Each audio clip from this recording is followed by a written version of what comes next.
Yeah, that's yeah,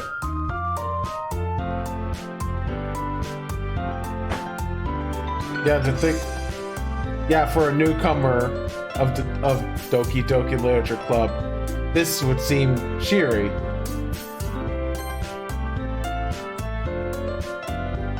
Please enter my name. Okay. Let's go with Eric.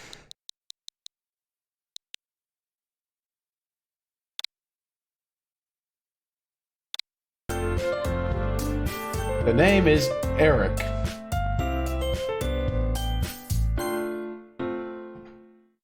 Yep, the protagonist's name is Eric. Hey! I see an annoying girl running towards me from the distance, waving her arms in the air like she's totally oblivious to any attention she might draw to herself. That girl is Sayori, my neighbor and good friend since we were children. You know, the kind of friend you never see yourself making today, but it just kind of works out because you've known each other for so long. Probably introduced through parents. We used to walk to school together on days like this, but starting around high school, she would oversleep more and more frequently, and I would get tired of waiting up. That there would be one of the telltale signs of depression. But if she's going to chase after me like this, I almost feel better off running away. However, I just sigh and idle in front of the crosswalk and let Sayori catch up to me.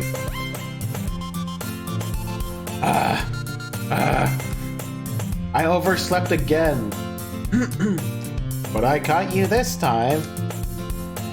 Maybe, but only because I decided to stop and wait for you like a true gentleman. Eh? You say that like you were thinking about ignoring me. That's mean, Eric. Well, if people stare at you for acting weird, then I don't want them to think we're a couple or something. A couple of weirdos. Fine, fine. But you did wait for me after all. I guess you didn't have it in you to be mean if you want to. Whatever you say, Sayori.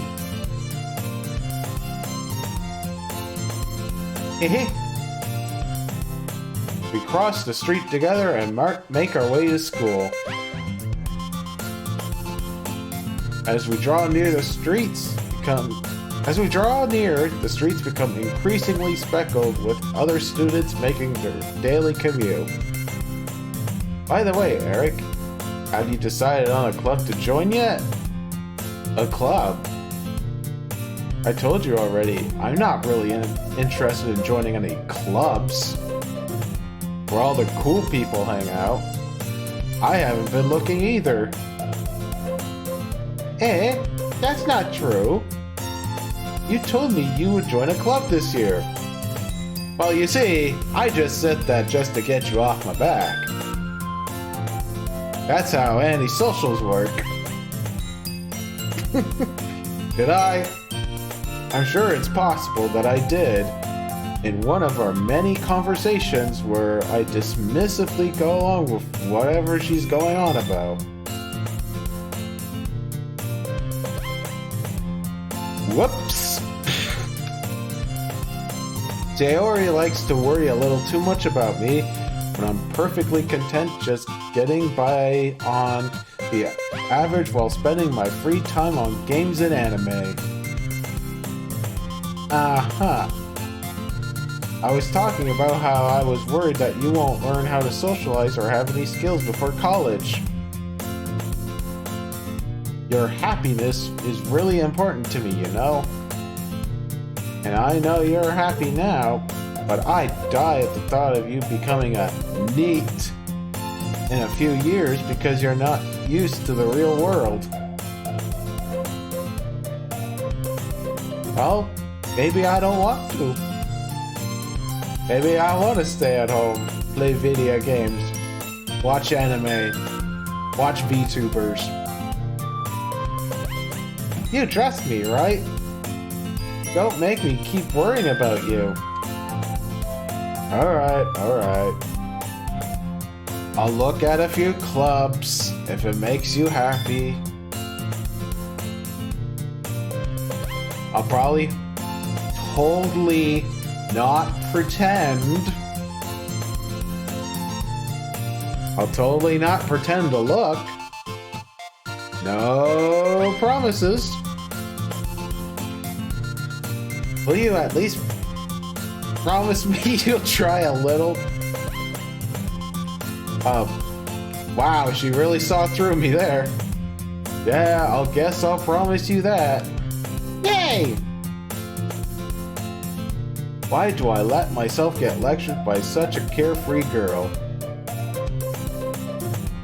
More than that, I'm surprised I even let myself relent to her.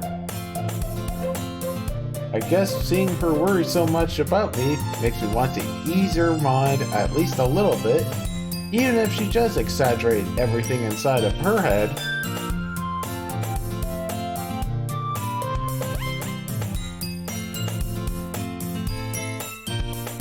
Oh yeah, I'm just gonna, for every stream, I'm gonna be trying to shoot for between 9:30 and 10 Eastern, so probably be like 3.5 or 4 hours. So that's a little bit of my streaming goal here tonight. The school day is as ordinary as ever, and it's over before I know it. After I pack up my things, I stare blankly at the wall, looking for an ounce of motivation. Clubs. Sticks. Sayori wants me to check out some clubs. I guess I have no choice but to start with the anime club. Hello. Sayori! Sayori must have come into the classroom while I was spacing out. While I was using my noggin to think about the wonders of life. I look around and realize I'm the only one left in the classroom. I thought I'd catch you coming out of the classroom, but I saw you just sitting here and spacing out, so I came in. Honestly, you're even worse than me sometimes. I'm impressed. You don't need to wait up for me if it's gonna make you late for your own club. Well, I thought you might need some encouragement, so I thought, you know... Know what? What do you know? Well, that you could come into my club. Sayori, yeah? There's no way I'm going to your club. Me. Sayori is vice president of the Literature Club. Not that I was ever aware that she had any interest in literature. In fact, I'm 99% sure she only did it because she thought it would be fun to help start a new club.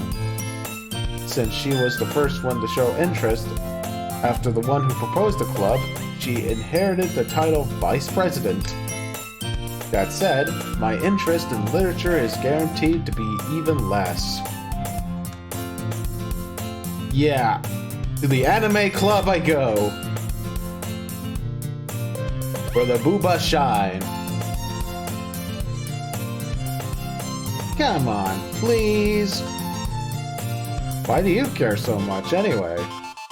Well...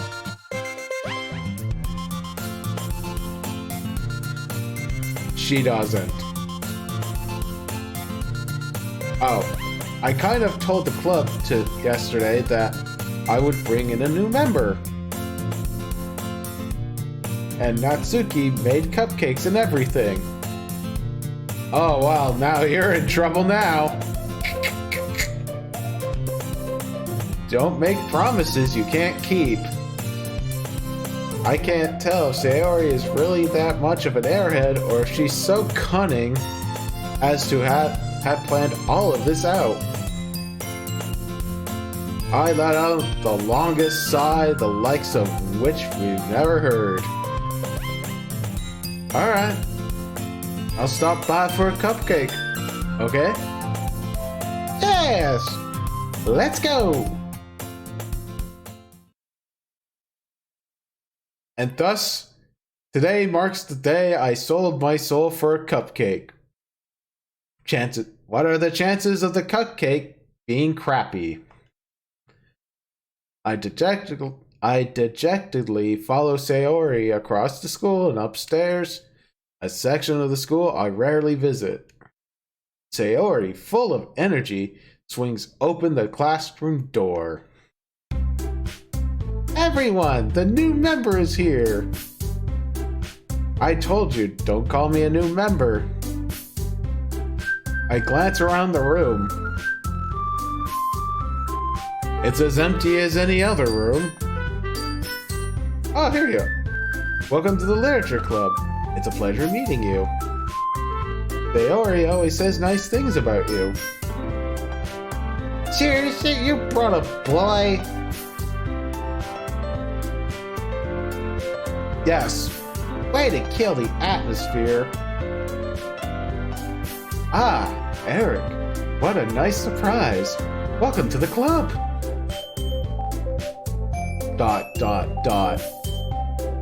All words escape me in this situation. This club is full of incredibly cute girls.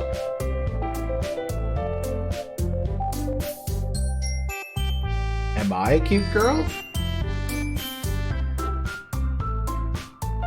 What are you looking at? If you want to say something, say it.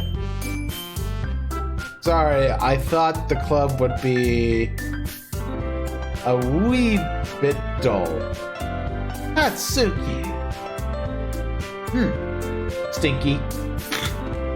The girl with a sour attitude, whose name is apparently Natsuki, is one I don't recognize. Her small figure makes her look like a first-year student, despite the game saying they're all over 18. She is also the one who made cupcakes, according to Sayori. You can just ignore her when she gets moody. Sayori says that quietly into my ear, then she turns back towards the other girls. Anyway, this is Natsuki, always full of energy. Always full of tsundere energy. And this is Yuri, the smartest in the club. Don't say things like that. Yuri, who appears comparably more mature and timid, seems to have a hard time keeping up with people like Sayori and Natsuki. We're gonna get along well. Well, it's nice to meet both of you. And it sounds like you already know Monica.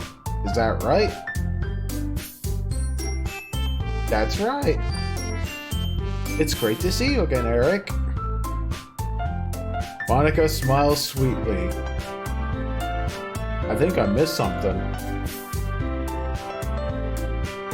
But we do know each other. Well, we rarely talked, but we were in the same class last year. Ah, there's the context. No funky time travel stuff here. Monica was probably the most popular girl in class. Smart, beautiful, athletic, and powerful. Basically, completely out of my league. Good. So having her smile at me genuinely feels a little odd. You too, Monica. Come, sit down, Eric. We made room for you at the table so you can sit next to me or Monica. I'll get the cupcakes. Hey, I made them. I'll get them. Sorry, I got a little too excited. Then, how about I make some tea as well? The girls have a few desks arranged to form a table. Let's see if I can try and turn it down a wee little bit. Yeah, that should do it. As Sayori mentioned, it's been widened so that there is one space next to Monica and one space next to Sayori. Natsuki and Yuri walk over to the corner of the room, where Natsuki grabs a wrap tray and Yuri opens the closet. Still feeling awkward, I take a seat next to Sayori. One moment. Natsuki proudly marches back to the table, tray in hand. Okay, are you ready? Ta-da! Whoa! Natsuki lifts the foil off the tray to reveal a dozen white, fluffy cupcakes decorated to look like little cats. The whiskers are drawn with icing, and little pieces of chocolate were used to make ears. So cute! Wish I could see it. I had no idea you were good at baking, Natsuki. Well, you know. Just hurry and take one. Sayori grabs the first, then Monica. I follow. It's delicious! Sayori talks with her mouth full and has already managed to get icing on her face. I turn the cupcake around in my fingers, looking for the best angle to take a bite. The best angle is the ears, you can just suck it right off. Suck them off. And then scarf it down.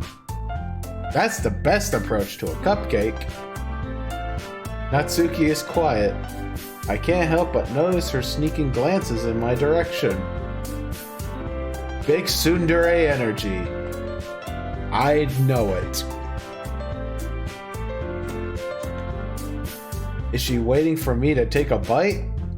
Is she waiting for me to inhale the whole cupcake? I finally bite down. The icing is sweet and full of flavor. I wonder if she made it herself. This is really good. Thanks, Natsuki. Why are you thanking me? It's not like I made it for you or anything, Waka. Haven't I heard this summer before? Pretty much in every anime ever. Made them for you or anything?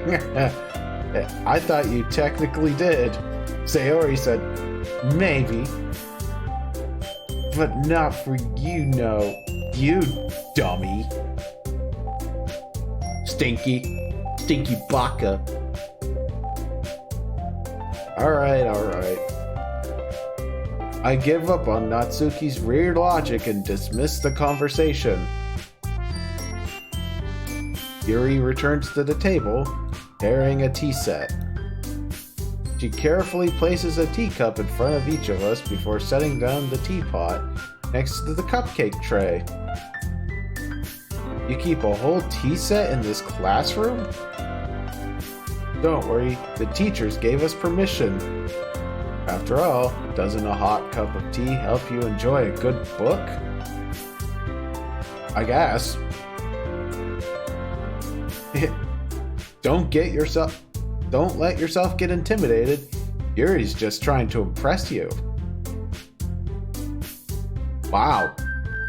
I sure am impressed. That's not... Insulted, Yuri looks away. I meant that, you know. I believe you. Well, tea and reading might not be a pastime for me, but I at least enjoy tea. I'm glad. Yuri faintly smiles to herself in relief. Monica raises an eyebrow and smiles at me.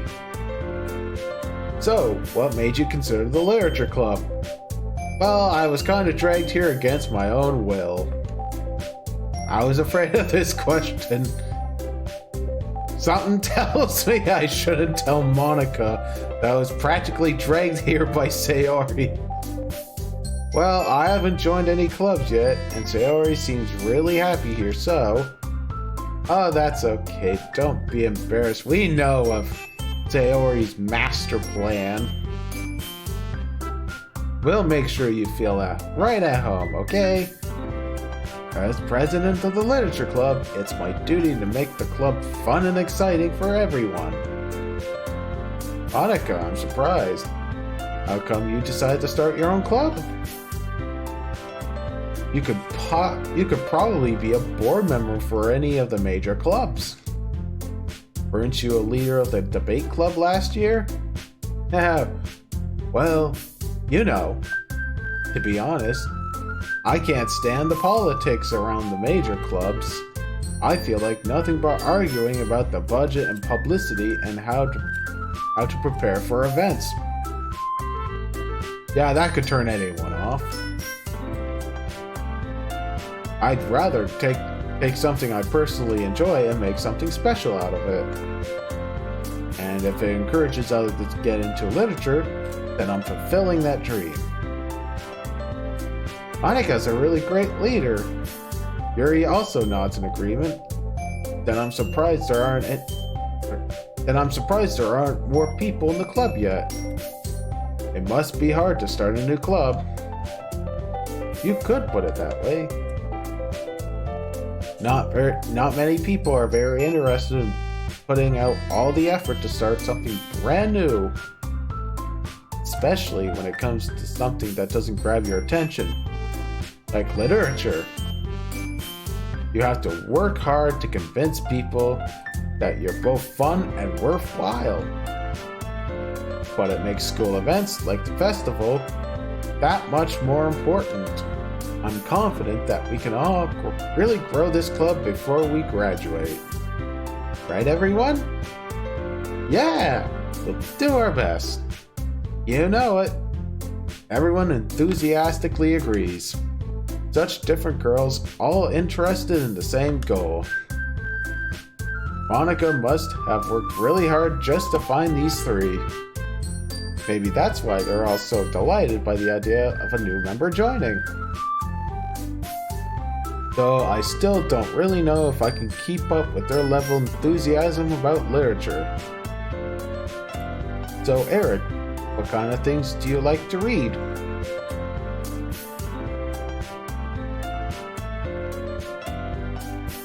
Uh-oh. Considering how little I've read these past few years, I don't really have a good way of answering that. Manga? I mutter quietly to myself, half joking. Natsuki's head suddenly perked up.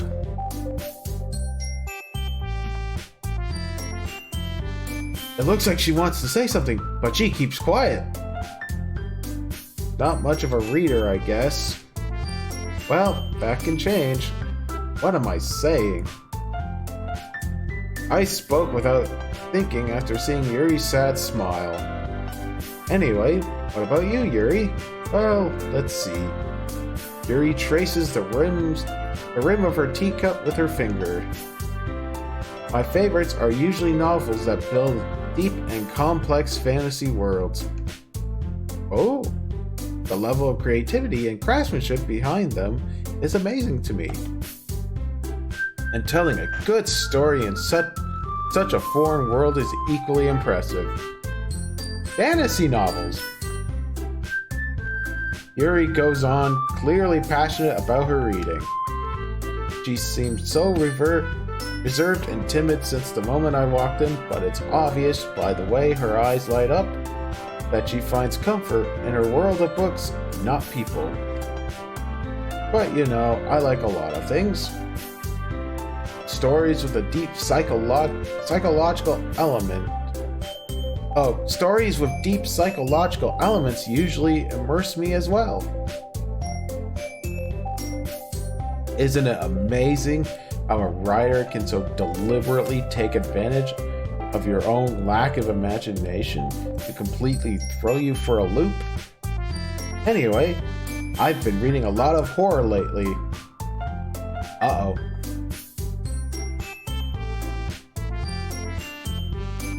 I read a horror book once.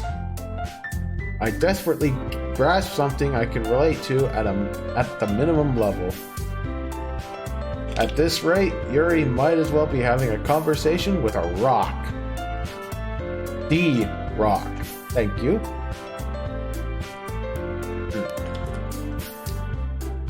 Pardon.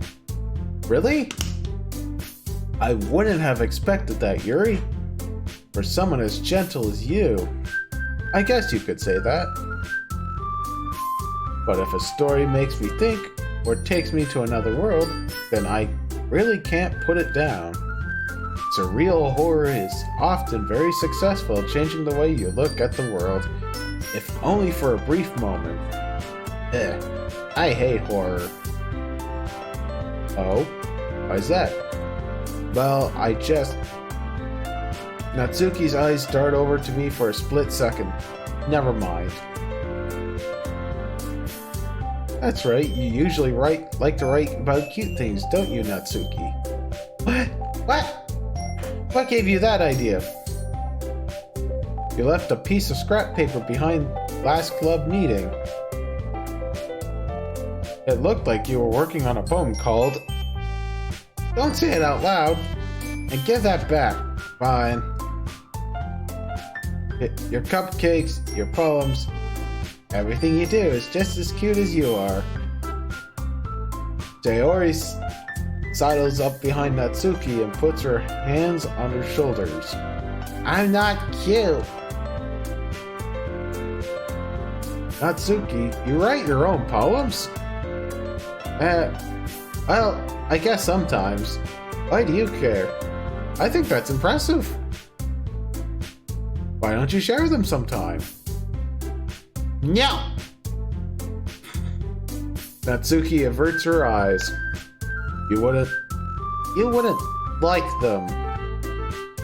Not a very confident writer yet, are we? I understand how Natsuki feels. Sharing that level of writing takes more than just confidence. The truest form of writing is writing to oneself. You must be willing to open up to your readers, exposing your vulnerabilities, and showing even the deepest reaches of your heart. Do you have writing experience too, Yuri? Maybe if you share some of your work, you can set an example and help Natsuki feel comfortable enough to share hers. I guess it's the same for Yuri. Oh, I wanted to read everyone's poems. We all sit in silence for a moment. Okay, I have an idea, everyone. Uh-oh. Natsuki and Yuri look quizzically at Monika. Let's all go home and write a poem of our own. Then, next time we meet, we'll all share them with each other. That way, everyone is even. Oh boy, homework in a club. Wow.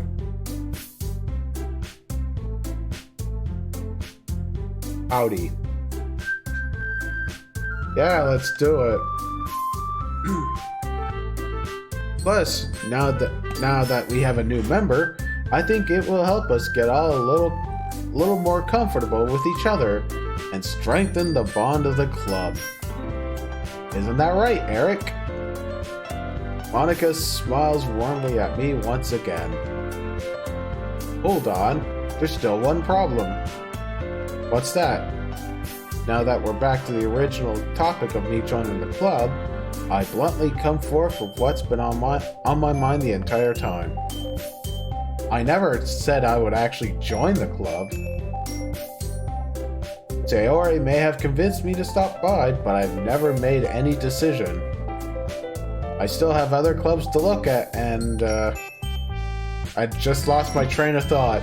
Story of my life. All four girls stare back at me with dejected eyes. What? I'm sorry. I thought... Stupid. Eric. You all... I'm defenseless against these girls. How am I supposed to make a clear-headed decision when they're all staring at me with puppy dog eyes?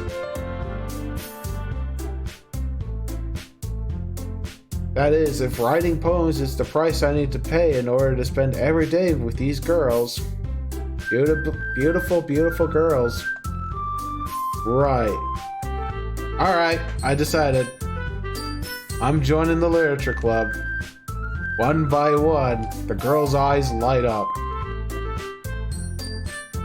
Yes, I'm so happy. Sayori wraps her arms around me, jumping up and down. Hey, you really did scare me for a moment. If you really came just for the cupcakes, I would be super pissed. Then it makes it official. Welcome to the Literature Club. Thanks. Okay, everyone. I think with that, we can officially end today's meeting on a good note. Everyone, remember tonight's assignment. Write a poem to bring to the next meeting so we can all share. Monica looks over me once more. Eric, I look forward to seeing how you express yourself. Hehe. Oh boy. Can I really impress the class star Monica with my mediocre writing skills? Nope. I feel anxiety welling up. Meanwhile, the girls continue to chit-chat as Yuri and Natsuki clean up their food. Hey Eric, since we're already here, do you want to walk home together? Ah, that's right.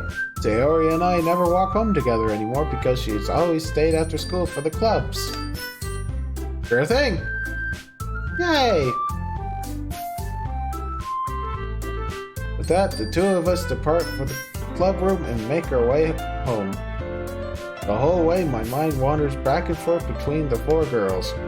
Sayori, Natsuki, Yuri, and of course, Monica. Will I really be happy spending every day after school in a literature club? Perhaps I'll have a chance to grow closer to one of these girls. Alright. I just need to make the most of my circumstances, and I'm sure good fortune will find me. And I guess that starts with writing a poem. And I think that's a minigame. Alright, time to write a poem. Pick words you think your favorite club member will like. Something good might happen with whoever likes your poem the most. Okay, so I can just select one. Okay, so first word. Friends. Friends lust.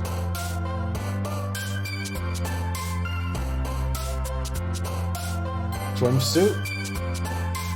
Friends lust swimsuit.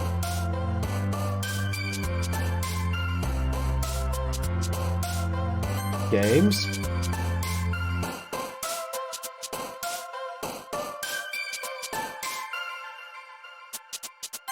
Ocean.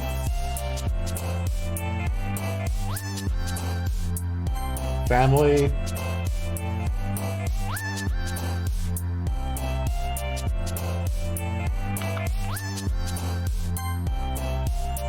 Joy. Nature. Party. Smile. Give a kiss. After image. Rose. Sensation. Desire. Sugar. Fantasy. Anime.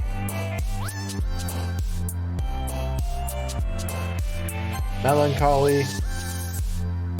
And Doki Doki.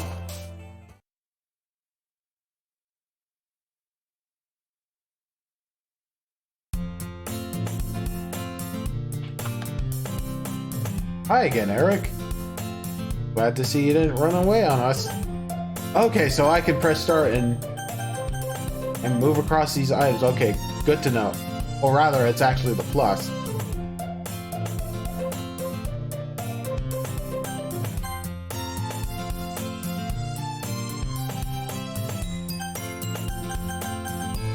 Okay, sorry. Yeah, I was just getting used to the controls. Glad to see you didn't run away on us. Haha. Nah, don't worry. This might be a little strange for me, but at least I kept my word. Well, I'm back at the Literature Club again. At least I was the last to come in, so everyone else was already hanging out. Thanks for keeping your promise, Eric. I hope this isn't too overwhelming of a commitment for you. Making you dive headfirst into literature when you're not accustomed to it. Oh, come on. Like he deserves any slack. They already told me you didn't even want to join any clubs this year. And last year, too. I don't know if you plan to just come here and hang out or what, but if you don't take us seriously, then you won't see the end of it. You'll be in a world of pain.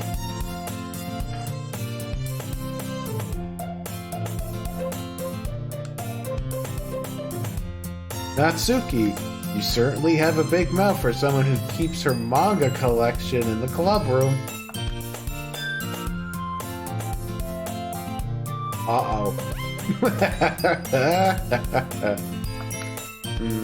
Natsuki finds herself stuck between saying Monica and manga. Manga is literature. Swiftly defeated, Natsuki plops back into her seat. Don't worry, guys. Eric always gives it his best as long as he's having fun. He helps me with busy work. Without me even asking. Like cooking, cleaning my room. How dependable. Sayori, that's because your room is so messy and it's distracting. And you almost set your house on fire once.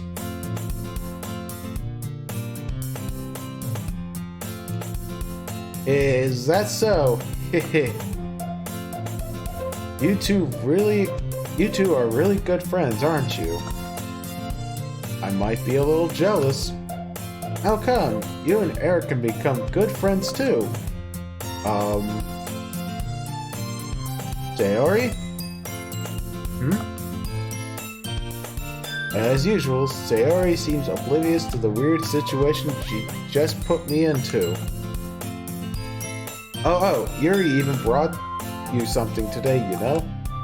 Wait, Sayori? Me? Not really.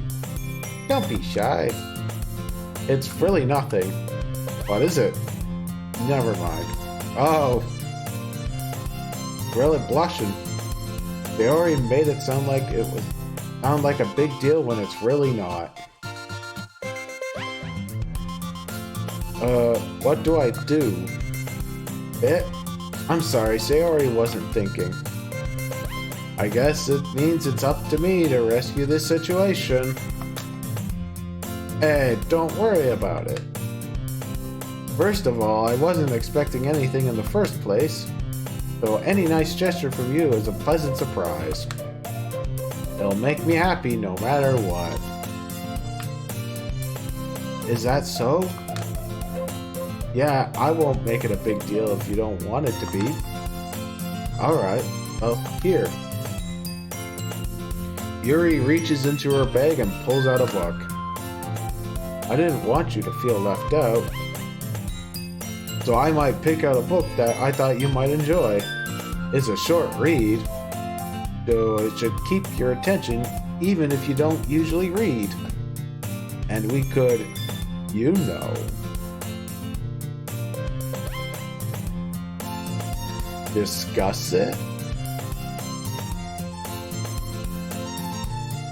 Discuss it if you want. This is...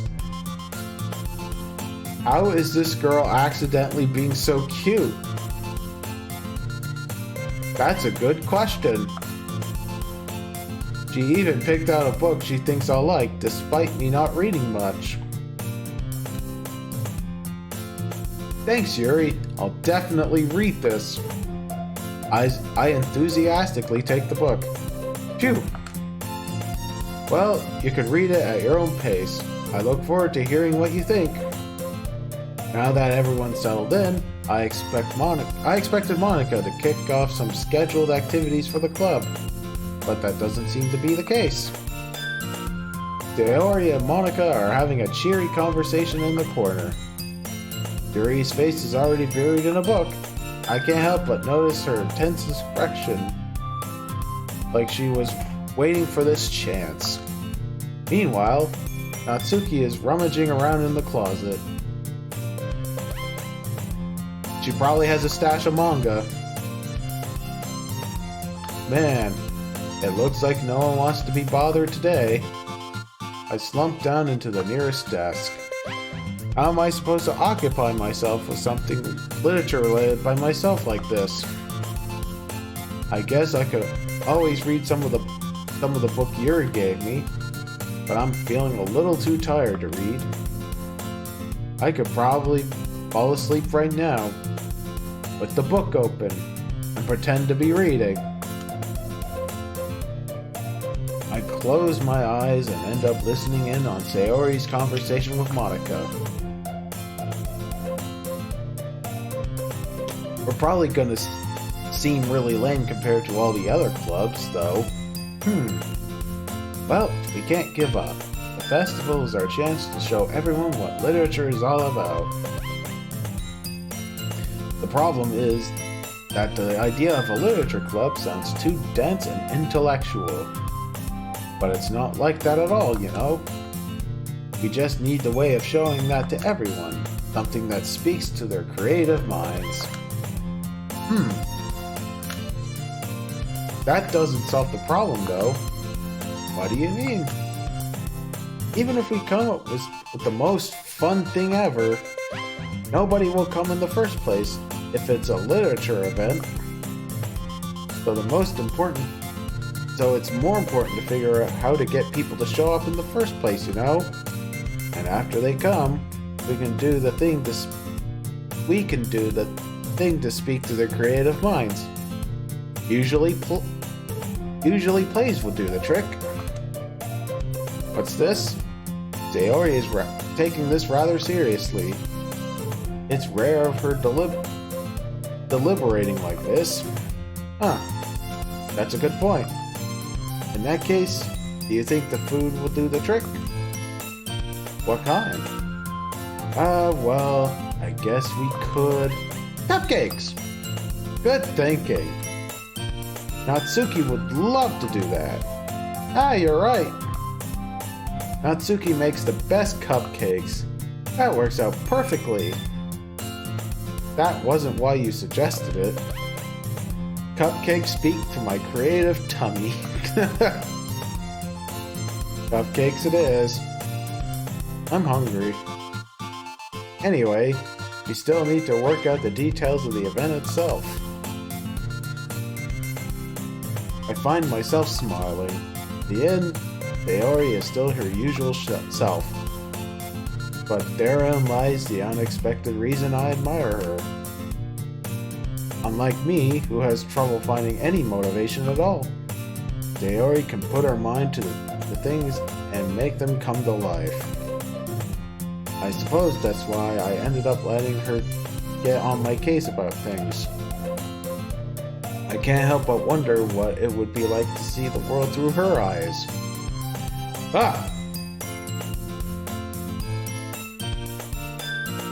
I opened my eyes to find Sayori's face filling my vision. I nearly fall out of my chair. Sorry. Wait. Not sorry. It's your fault, dum-dum. For sleeping like that. This isn't the snoozing club, the napping club, the coma club. Does the school even have a napping club? You're staying up late again, aren't you? Now that you're in a club, you're gonna have less time for anime, you know. You'll need to get used to it.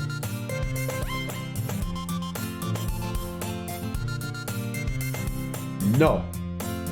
I'd rather watch my anime and my booba and read my manguba.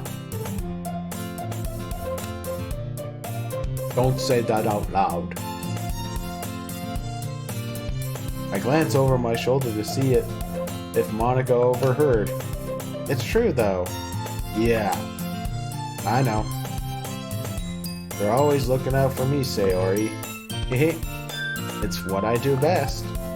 That's a problem. What about you? You look out for me better than you look out for yourself. You're still oversleeping every day, aren't you? Yeah. Not every day.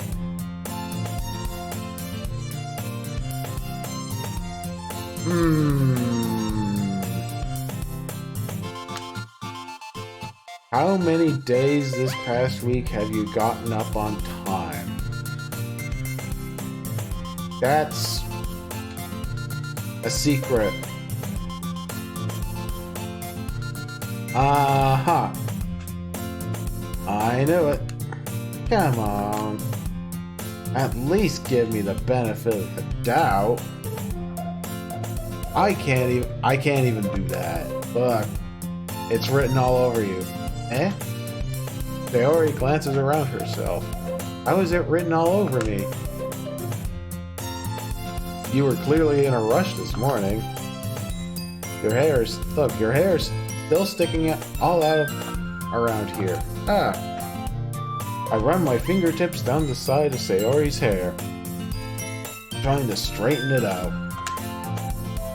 You really need a brush for this.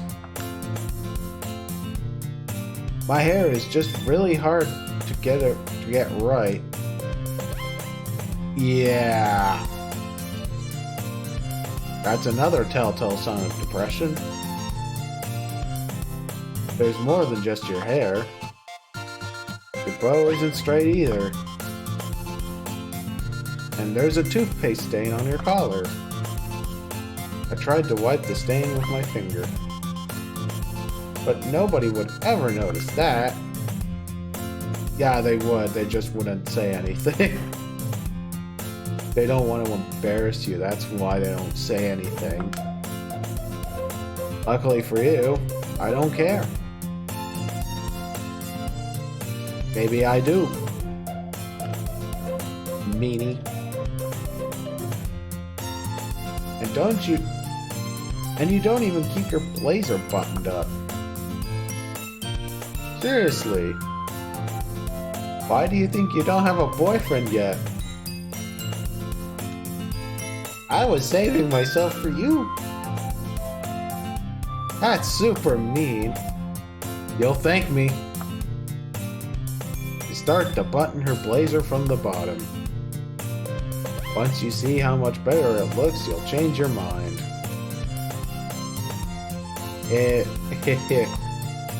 This is so funny. What is? Well, I was just thinking how weird it is to have a friend who does these kind of things. What? Don't say that. It'll make me feel weird about it, stupid. It's okay though.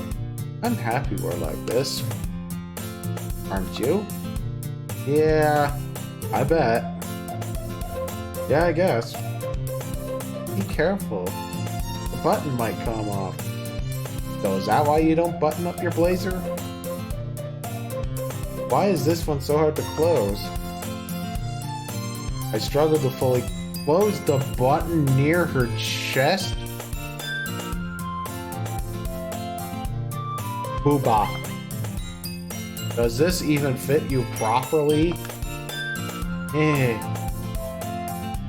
It did when I bought it.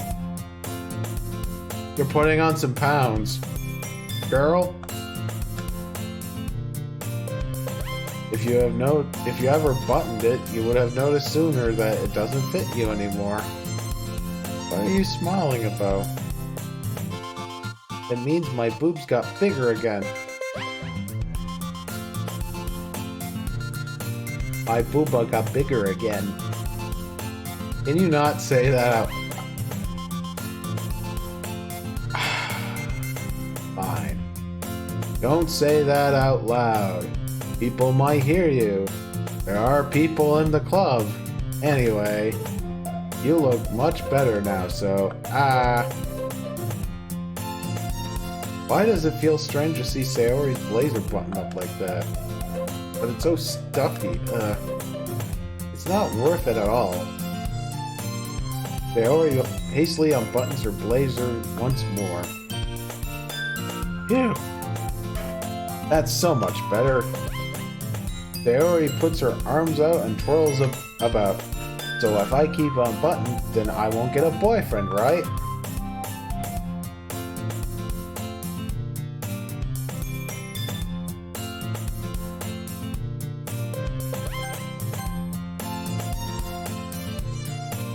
Hastily unbuttons her blazer. So if I keep it unbuttoned, then I won't get a boyfriend, right?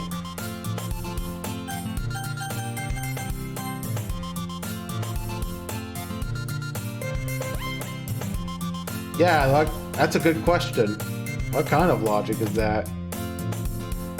And why are you saying, like, that's a good thing? Oh, no. If I had a boyfriend, then he wouldn't even let you do things like this.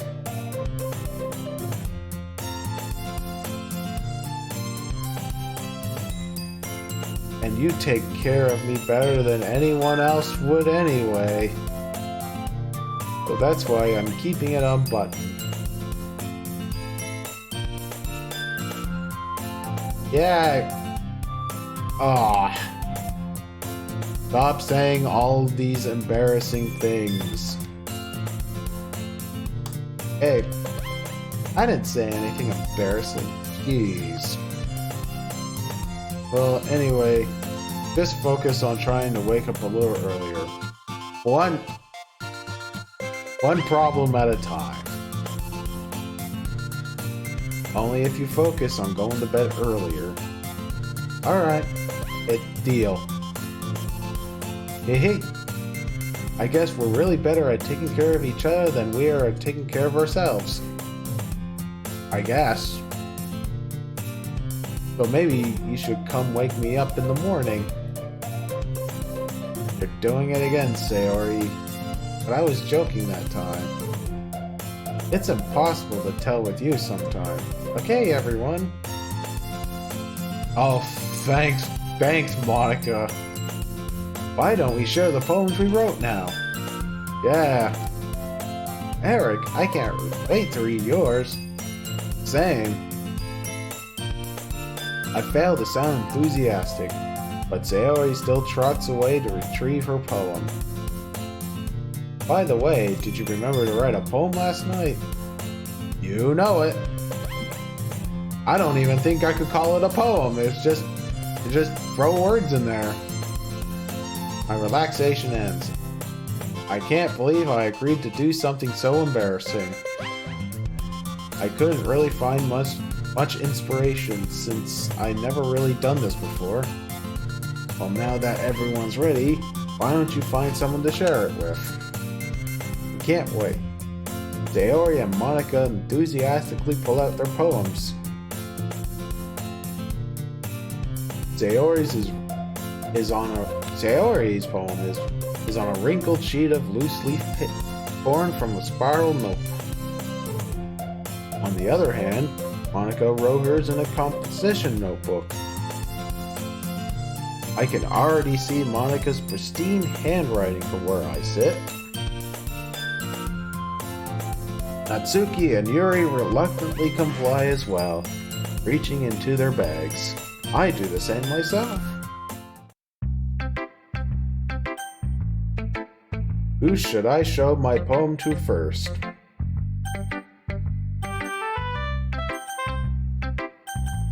Let's do Sayori. Yeah, I'm definitely more comfortable sharing it with Sayori first. He's my good friend after all. Oh my goodness, this is so good, Eric! Of course. I love it! I had no idea you were such a good writer! Sayori? That has to be an overreaction. I wasn't really trying that hard. You know I'm not a good writer. I have no idea what I'm doing. Well, maybe that's why. Because I have no idea what I like either. Ha ha ha! Jeez. I'm sure Yuri's opinion has to be more constructive than this. Maybe even Natsuki's. Are you sure you don't like it just because I wrote it? Well, I'm sure that's part of it. I think I understand you better than a lot of other people, you know? So when I read your poem, it's not just a poem, it's an Eric poem. And that's what makes it feel extra special. Like I can feel your feelings in it. Sayori hugs the sheet against her chest. You're so weird, Sayori. I'm really happy that you just wrote one. It just reminds me of how you're really part of the club now. Not to mention the fact I'm standing in front of you in the club room. Well, of course, I'm really not into it yet. That doesn't mean I'll break my promise. See? It's like I said before, Eric. Deep down, you're not selfish at all, you know? Trying new things like this for other people, that's something that only really good people can do. Thanks, Sayori. I'm not sure if Sayori sees the full picture of my motive here. Then again, I can't deny that she's part of the reason I joined. Knowing how much this means to her and all. Yeah, I'm gonna make sure you have lots of fun here, okay? That will be my way of thanking you. Alright, I'm gonna hold you to that. Alright, I'm gonna hold you to that then. Yay! Now you'll read my poem too, right? Don't worry, I'm really bad at this. Hee we'll see. Oh, I gotta... Dear sunshine, the way you glow through my blinds in the morning, it makes me feel like you missed me. Kissing my forehead to help me out of bed. Making me rub the sleepy from my eyes. Are you asking me to come out and play? Are you trusting me to wish away a rainy day? I look above, the sky is blue. It's a secret, but I trust you too. If it wasn't for you, I could sleep forever, but I'm not mad. I want breakfast. Sayori, it's just a guess, but... Did you wait until this morning to write this? No. Just a little bit. You can't answer just a little bit to a yes or no question. Stinky. I forgot to do it last night. Well, at least that makes me feel a little better about myself. Don't be mean. I still tried my best. Yeah. I didn't mean to say it was a bad poem. It came out nice, or how should I put it? It sounds just like you. Really? Yeah. Especially the last line. I made eggs and toast. Even though you were late to school, it's bad to skip breakfast. I get all cranky. You and me both.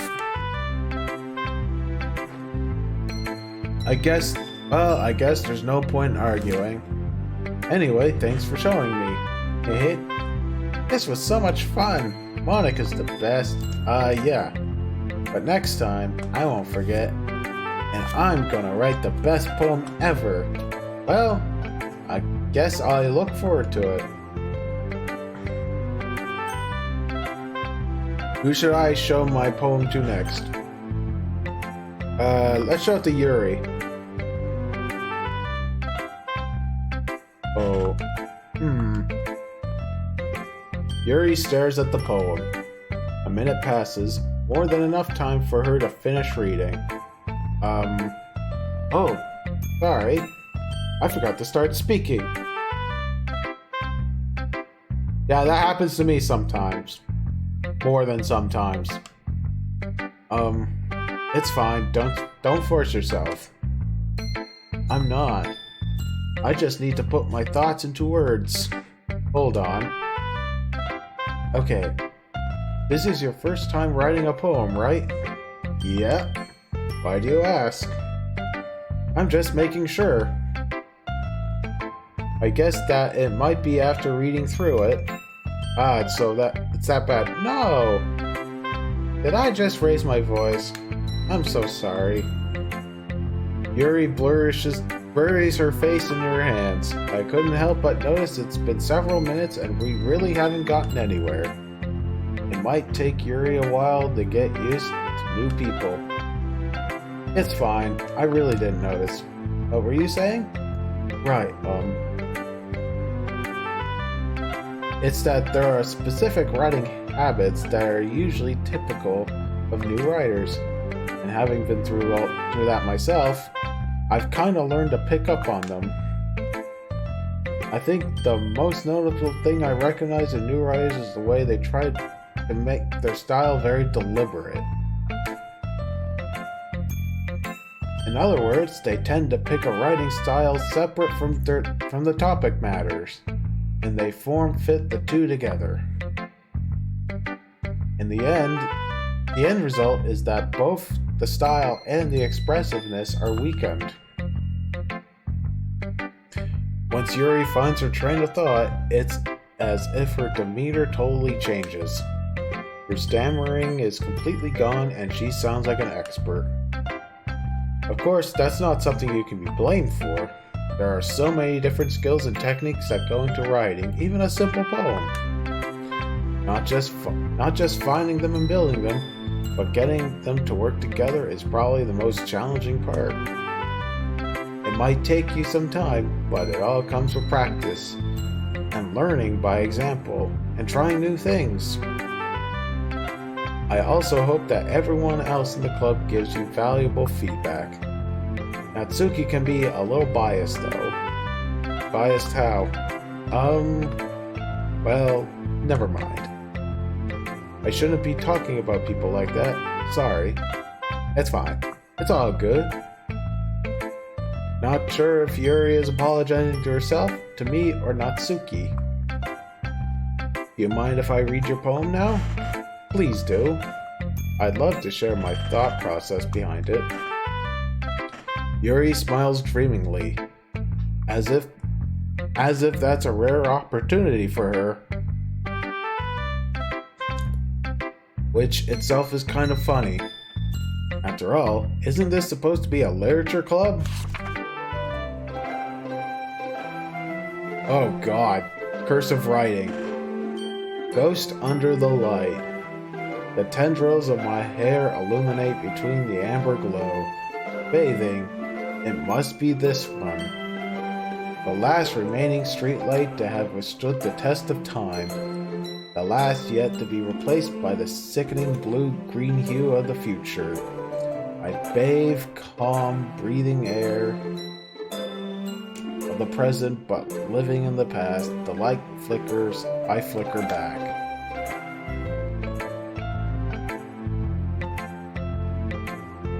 I'm sorry, I have such terrible handwriting.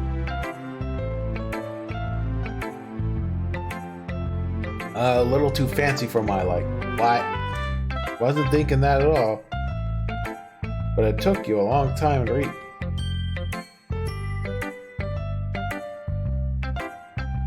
Uh-oh. She cut. Wow. It's like she reads. How does this game know?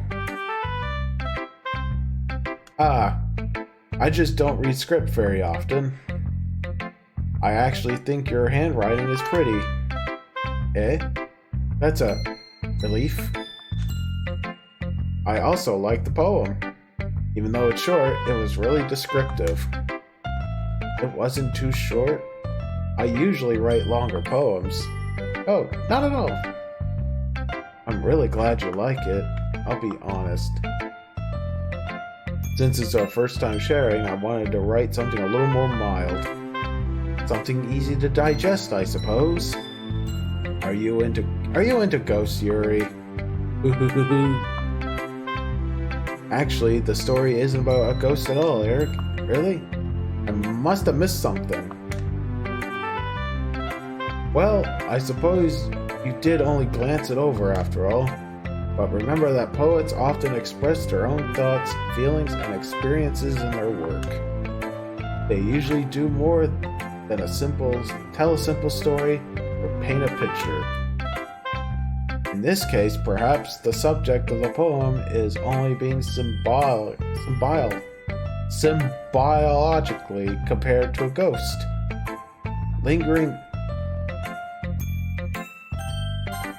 Lingering in her last remaining place of comfort, unable to let go of the past. And soon to be left with nothing. That's a lot more Solomon, putting it that way. I haven't even thought of that. That's impressive. Oh, it's nothing, really. Well, it makes me happy that you think that. Just remember that it won't be long before you pick up on these things too. Yeah, maybe you're right. I guess I'll have to keep trying. I'm counting on you.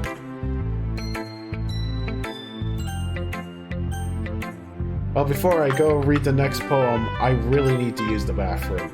So and this will be a good time for you to grab something. So we'll be back.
Hey, I'm back. Now I'm gonna show the next poem to Monica. Just Monica. Hi, Eric. Having a good time so far? Yeah. Good. Glad to hear it. By the way, since you're new and everything, if you ever have any suggestions for the club, like new activities or things we can do better, I'm always listening. Don't be afraid to bring things up, okay? Okay, cool. Keep that in mind. Of course I'll be afraid to bring them up. I'm much better off just going with the flow until I'm more settled in. Anyway, I want to share your poem with me? It's kind of embarrassing, but I guess I have to. Even though I selected you. Ha ha ha ha. Don't worry, Eric. We're all a little embarrassed today, you know. But it's that sort of barrier that we'll all learn to get past soon. Yeah, it's true that. I hand Monica my poem. I like this one. Makes me think of something Sayori would like. Oh, is that so? You and Sayori are really good friends, right? I wouldn't be surprised if you had those sort of things in common. Well, we may be good friends, but Sayori and I are actually really different. Well, that may be the case, but maybe there are also some similarities that you wouldn't expect. The way she talks about you, it sounds like the two of you really care about each other's well-being. Even if you show it in different ways, it ends up being more similar than you think. So I think that's the kind of vibe I get when reading your poem. Ah! So, you sure you're not reading into it too much? I could be. Oh gosh, I sound like Yuri. But in my case, Sayori's writing has some kind of a gentle feel to it. I can tell that she likes exploring with emotions, like happiness and sadness. Who knew that someone so happy would enjoy sad things too? Yeah. That's totally unexpected. Well, to each their own. And you shouldn't be afraid to experiment a little bit either. I'm sure I'll end up trying different things a lot. It could take a while before I feel comfortable doing this. Oh, that's okay. I'd love to see you try new things. That's the best way to find the kind of style that suits you. Everyone else might be a little biased towards their own kind of styles, but I'll always help you find what suits you the most. So don't force yourself to write that way everyone wants you to write. It's not like you have to worry about impressing them or anything.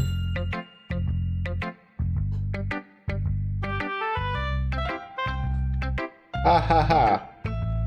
Ha ha ha. Anyway, do you want to read my poem now? Don't worry, I'm not very good. You sound pretty confident for someone who claims to not be very good. It must be a banger.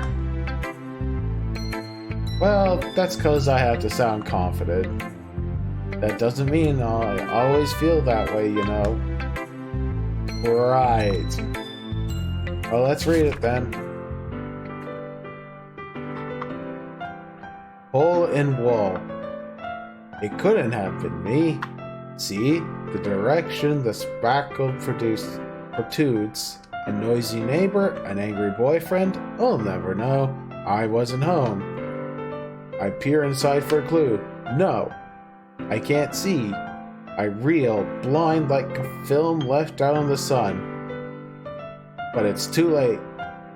My retinas, already scorched with a permanent copy of the meaningless image. It's just a little hole. It wasn't too bright. It was too deep, stretching forever into everything. A hole of infinite choices. I realized now that I wasn't looking in. I was looking out. And he, on the other side, was looking in. So, what do you think? Yeah, it's very free form, if that's what you call it. Sorry, I'm not really the right person to ask for feedback. Oh, that's okay. Yeah, that kind of style has gotten pretty popular nowadays. That is, a lot of poems have been putting emphasis on the timing between words and lines. When performed out loud, it can be really powerful. What's the inspiration behind this one? I'm not sure how to put it. I guess you could say I had some kind of epiphany recently. It's been influencing my poems a bit. An epiphany? Yeah, something like that. I'm kind of nervous to talk about deep stuff like that because it's kind of coming on strongly. Maybe after everyone is better friends with each other. Anyway, here's Monica's writing tip of the day.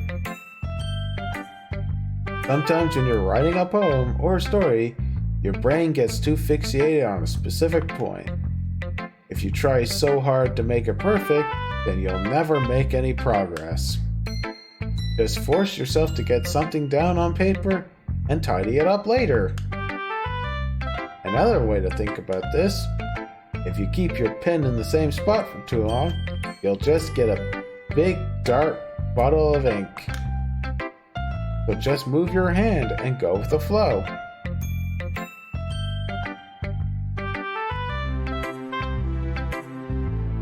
That is pretty deep advice. Thanks for listening. Thanks for listening to my TED Talk. And finally, Natsuki.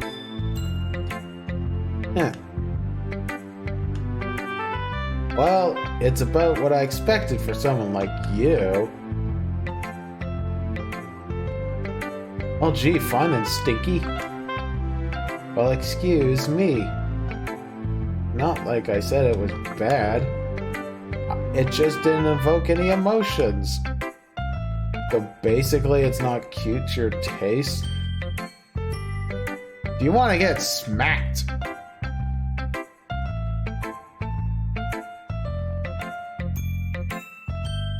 I have a good spot for it.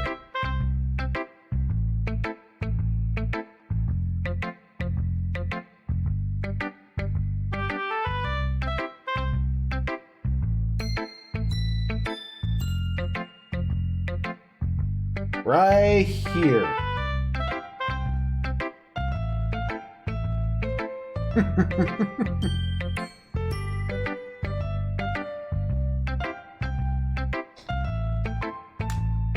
I'll pass. Well, anyway, I guess I need to show you mine. Not that you'll like it or anything. Baka. Eagles can fly. Monkeys can climb. Crickets can leap. Horses can race. Owls can seek. Cheetahs can run. Eagles can fly. People can try.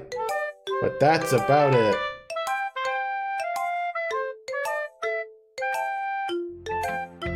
Yeah.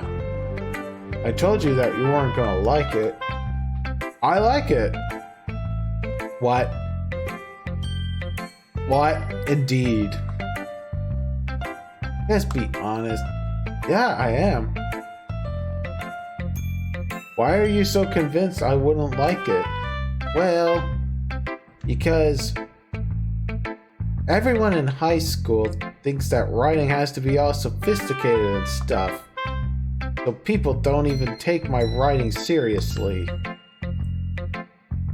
But isn't the point of poems for people to come to express themselves? Your writing style wouldn't make your message any less valid. Exactly. I like when it's easy to read, but it hits you hard. Like in this poem. Seeing everyone around you do great things can be really disheartening. So I decided to write about it. Understood. But the other nice thing about simple writing is that it puts more weight on the wordplay. Like I set up for a rhyme at the end, but then made it fall flat on purpose. It helps bring out the feeling in the last line. So it saves. I guess more went into it than I realized. That's what it means to be a pro. I'm glad you learned something. Didn't expect that from the youngest one here, did you? I suppose. I decided to humor with that last comment. I don't really care how old everyone is, but if Natsuki is feeling proud, then I won't take that away from her. Ugh. I guess that's it for everyone. I glance around the room. That was a little more stressful than I anticipated. It's as if everyone is judging me for my mediocre writing abilities. Even if they're just being nice, there's no way that my poems can stand up to theirs. This is a literature club after all. I sigh. I guess that's what I ended up getting myself into. Across the room, Sayori and Monica are happily chatting. My eyes land on Yuri and Natsuki. They gingerly exchange sheets of paper sharing their respective poems. They read in tandem. I watch each of their expressions change. Natsuki's eyebrows furrow in frustration. Meanwhile, Yuri smiles sadly. What's with this language? Hey, did you say something? Oh, it's nothing. Natsuki dismissively returns the poem to the desk with one hand.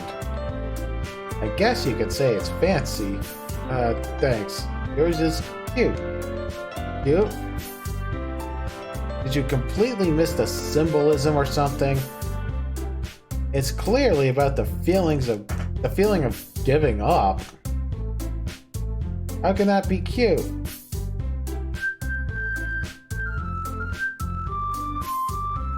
I know that. I just meant the language, I guess. I was trying to say something nice. Uh-oh. You mean you have to try that hard to come up with something nice to say? Thanks, but it really didn't come out nice at all. Well, I do have a couple suggestions. Well, if I was looking for suggestions, I would have asked someone who actually liked it. Which people did, by the way. Sayori liked it, and Eric did too. So based on that, I'll gladly give you some suggestions of my own. First of all, excuse me. I appreciate the offer, but I spent a long time establishing my writing style. I don't expect it to change anytime soon, unless of course I come across something particularly aspiring, which I haven't yet. And Eric liked my poem too, you know. He even told me he was impressed by it. Natsuki suddenly stands up. Oh? I didn't realize you were so invested in trying to impress our new member, Yuri. Ruh-roh. That's not what Ooh, you're just... Yuri stands up as well. Well, maybe you're just jealous that Eric appreciates my advice more than he appreciates yours. Blech. Huh? And how do you know he didn't appreciate my advice more? Are you that full of yourself? No. If I was full of myself, I would deliberately go out of my way to make everything I do overly cutesy. Ugh. Wow. That's quite a bird. Is everyone okay? Well, you know what? I wasn't the one whose boobs magically grew a size bigger as soon as Eric started showing up. What? Natsuki! That's a little... This doesn't involve you! I don't like fighting, guys. I don't like fighting! Suddenly both girls turned towards me as if they just noticed I was standing there. Eric! She's just trying to make me look bad. That's not true. She started it. If she could get over herself and learn to appreciate that simple writing is more effective, then this wouldn't have happened in the first place. What's the point of making your poems all convoluted for no reason? The meaning should jump out at the reader, not force them to have to figure it out. Help me explain that to her, Eric. Wait. There's a reason we have so many deep and expressive words in our language. It's the only way to convey complex feelings and meaning the most effectively. Avoiding them is not only unnecessarily limiting yourself, it's also a waste. You understand that, right, Eric? What? Well? How did I get dragged into this in the first place? It's not like I know anything about writing, but whoever I agree with, they'll probably think more highly of me. So of course that's gonna be...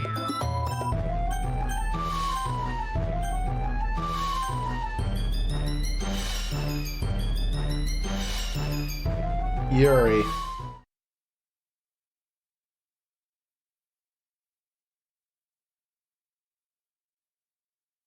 Wait, what?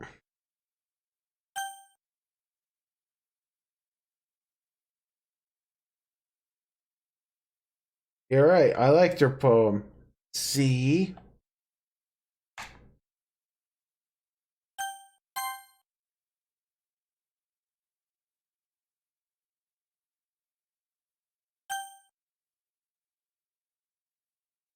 What? That's not an excuse for you to be so mean. You shouldn't pick a fight because someone's opinion is different. That's not what happened at all. Yuri wouldn't even take my poem seriously. I understand. Yuri?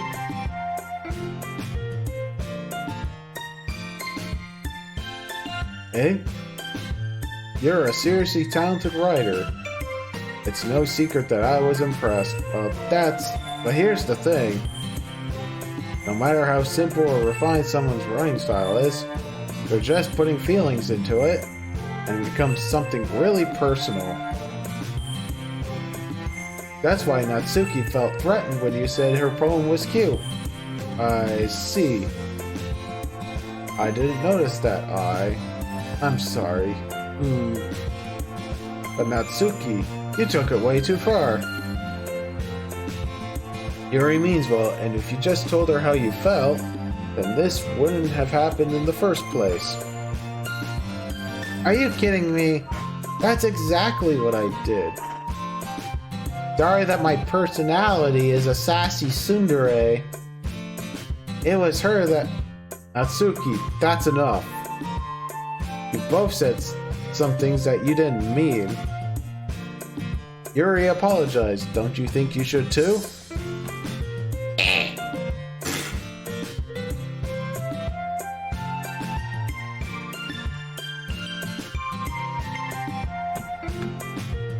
Natsuki clenches her fist.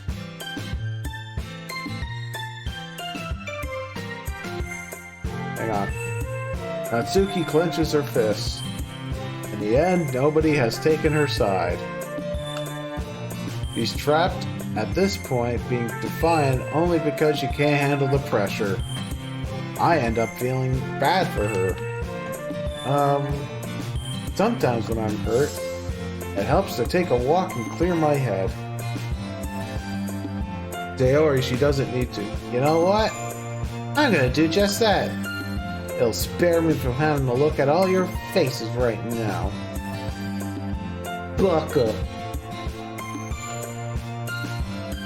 On her way out, she crumples up the poem with her hands and throws it in the trash. Wow. Natsuki. You really didn't need to do that. I look across the room. Yuri has her chin buried in her hands while she stares down at her desk. I gingerly approach her and sit in an adjacent chair. Sigh. Everything alright? I'm so embarrassed. I can't believe I acted like that. You probably hate me now. No, Yuri. How could anyone not have gotten frustrated after being treated like that? You handled it as well as anyone could. I don't think any less of you.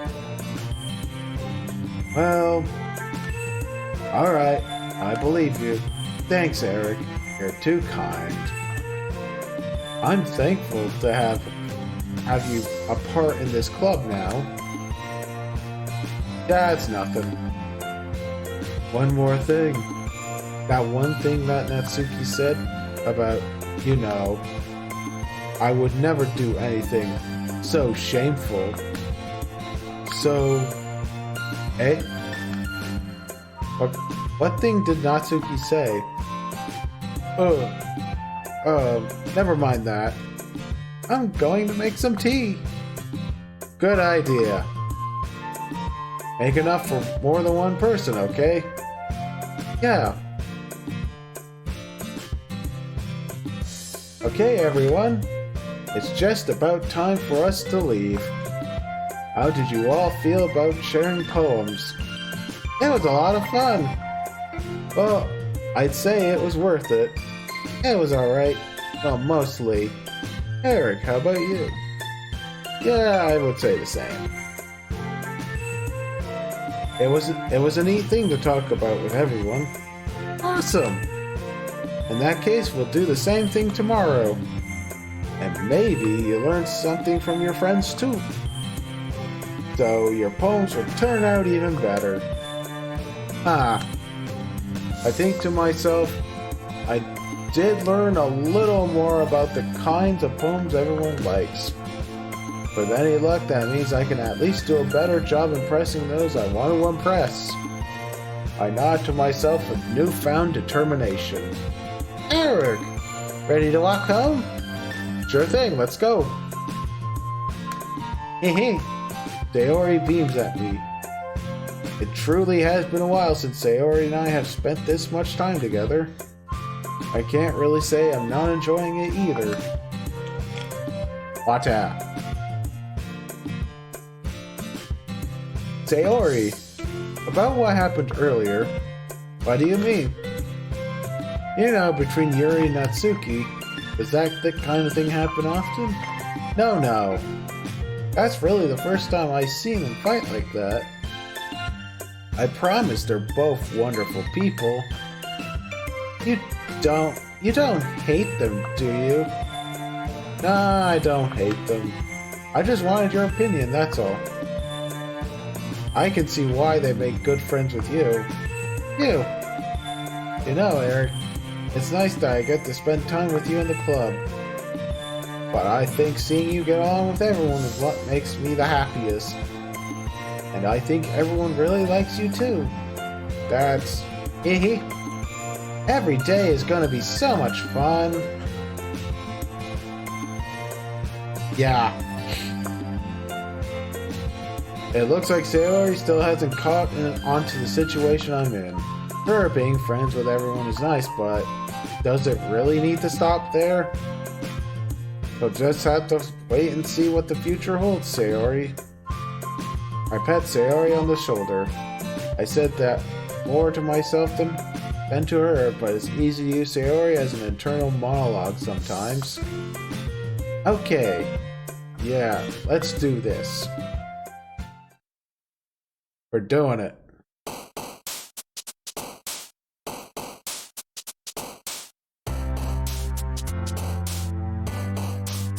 Unending essence Enga milk parfait anxiety fantasy rose hope games depression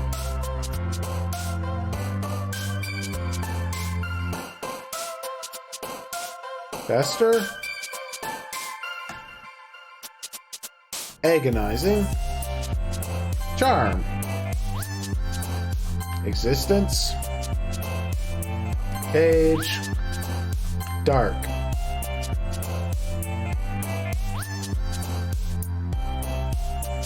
daydream funny Doki Doki. Yeah, let's end every poem with Doki Doki. Another day passes and it's time for the club meeting already. I've gotten a little more comfortable here over the past few days. Entering the club room, the usual scene greets me. Hi, Eric. Yo, Sayori. Looks like you're in a good mood today. Hey. I'm just still not used to you being in the club, that's all. I see. That's a pretty simple thing to get you in a good mood. I guess it's always the simple things with you anyway. Speaking of which, I'm kind of hungry. Will you come with me to buy a snack? No thanks. Eh? That's not like you at all. I have my reasons. Why don't we take a look at your purse, Sayori? Eh? Why that, all of a sudden? Oh, no reason, really. Certainly not tricking me into buying something for you. I just wanted to look at it. Sayori nervously retrieves her coin purse. He fumbles with the latch and gets it open. Then she turns it upside down and lets its contents spill onto the desk. 2 small coins fall out. Heh. Knew it. I saw right through you, Sayori. That's not fair. How did you even know? It's simple. If you had enough money in the first place, you would have bought a snack before coming to the club room. So either you're not hungry and want an excuse to take a walk, or you plan to conveniently forget that you spent all your money so that I would lend you some. But there's one more thing. You're always hungry. So that only leaves one option. Wah! I give up. Don't make me feel guilty. If you feel guilty, that means you deserve to feel guilty. Ha ha ha. Yuri suddenly giggles. Eh? I didn't notice that she was listening in. Her face is in her book as always. Ah. I wasn't listening or anything. It was just something in my book. Yuri, tell Eric to let me borrow some money. Don't get me involved like that, Sayori. Besides, You should only buy what you can responsibly afford. And frankly, after pulling a mischievous stunt like that, your suffering is fair enough retribution. Ah, I didn't mean that. I got too absorbed in my book and threw a wicked burn. I really like when you speak your mind, Yuri. It doesn't happen much, but it's a fun side of you. There's no way you could think that. You were right, though. I did something bad, and now I have to accept the retribution, the consequences. Still coming from you, Sayori? I guess there's a little devil inside all of us, isn't there? Don't let her fool you. Sayori knows exactly what she's doing. After all, she told you guys she was bringing me to the club before she even told me. But you wouldn't have come if it weren't for the cupcakes. So I had to trick Natsuki into making them? What? Come on, give me more credit than that, Sayori. Out of nowhere, something smacks Sayori in the face and tumbles onto the desk. Wow. Yeah! Ah, what was... a cookie? Sure enough, it's a giant cookie wrapped in plastic. Sayori glances around. Is this a miracle? Because I paid my retribution. Actually, that one almost worked.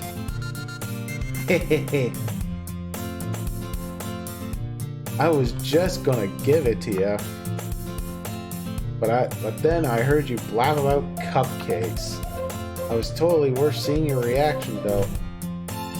Ahaha. Natsuki, that's so nice of you. I'm so happy. Sayori hugs the cookie. Geez, just eat it. Sayori rapidly tears open the wrapper and takes a big bite. So good.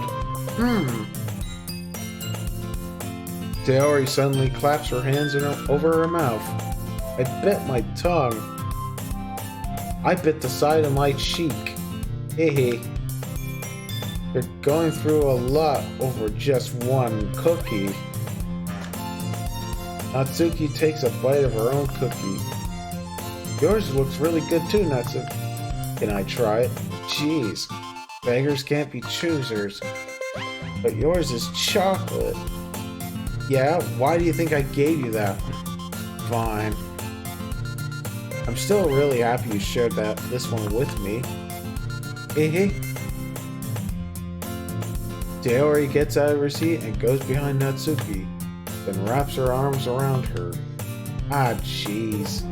I get it. Cookie's still in hand. Natsuki reaches up to nudge Sayori off her. Oh. Sayori suddenly leans down and takes a bite of Natsuki's cookie. Hey!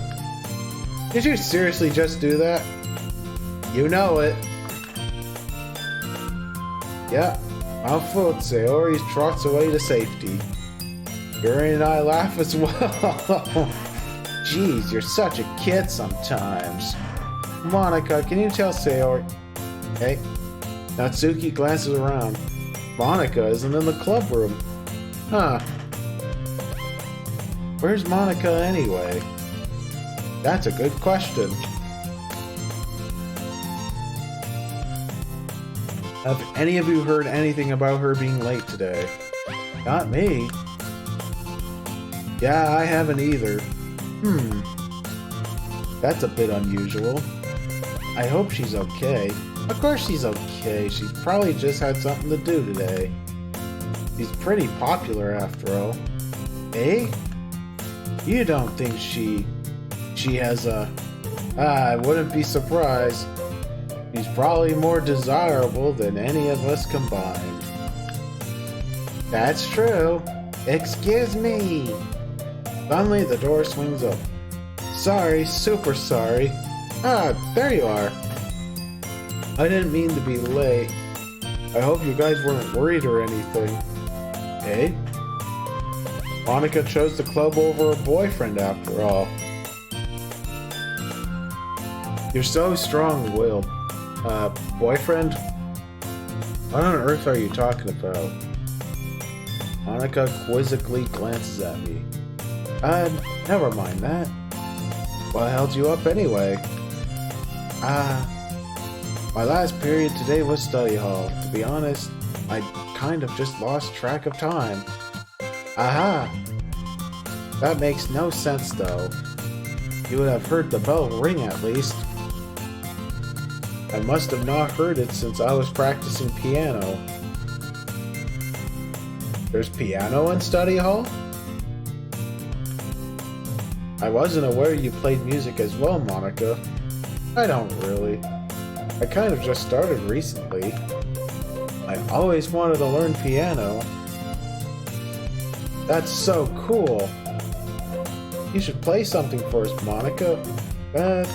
Monica looks at... Maybe once I get a little better, I will. Yay! That sounds cool.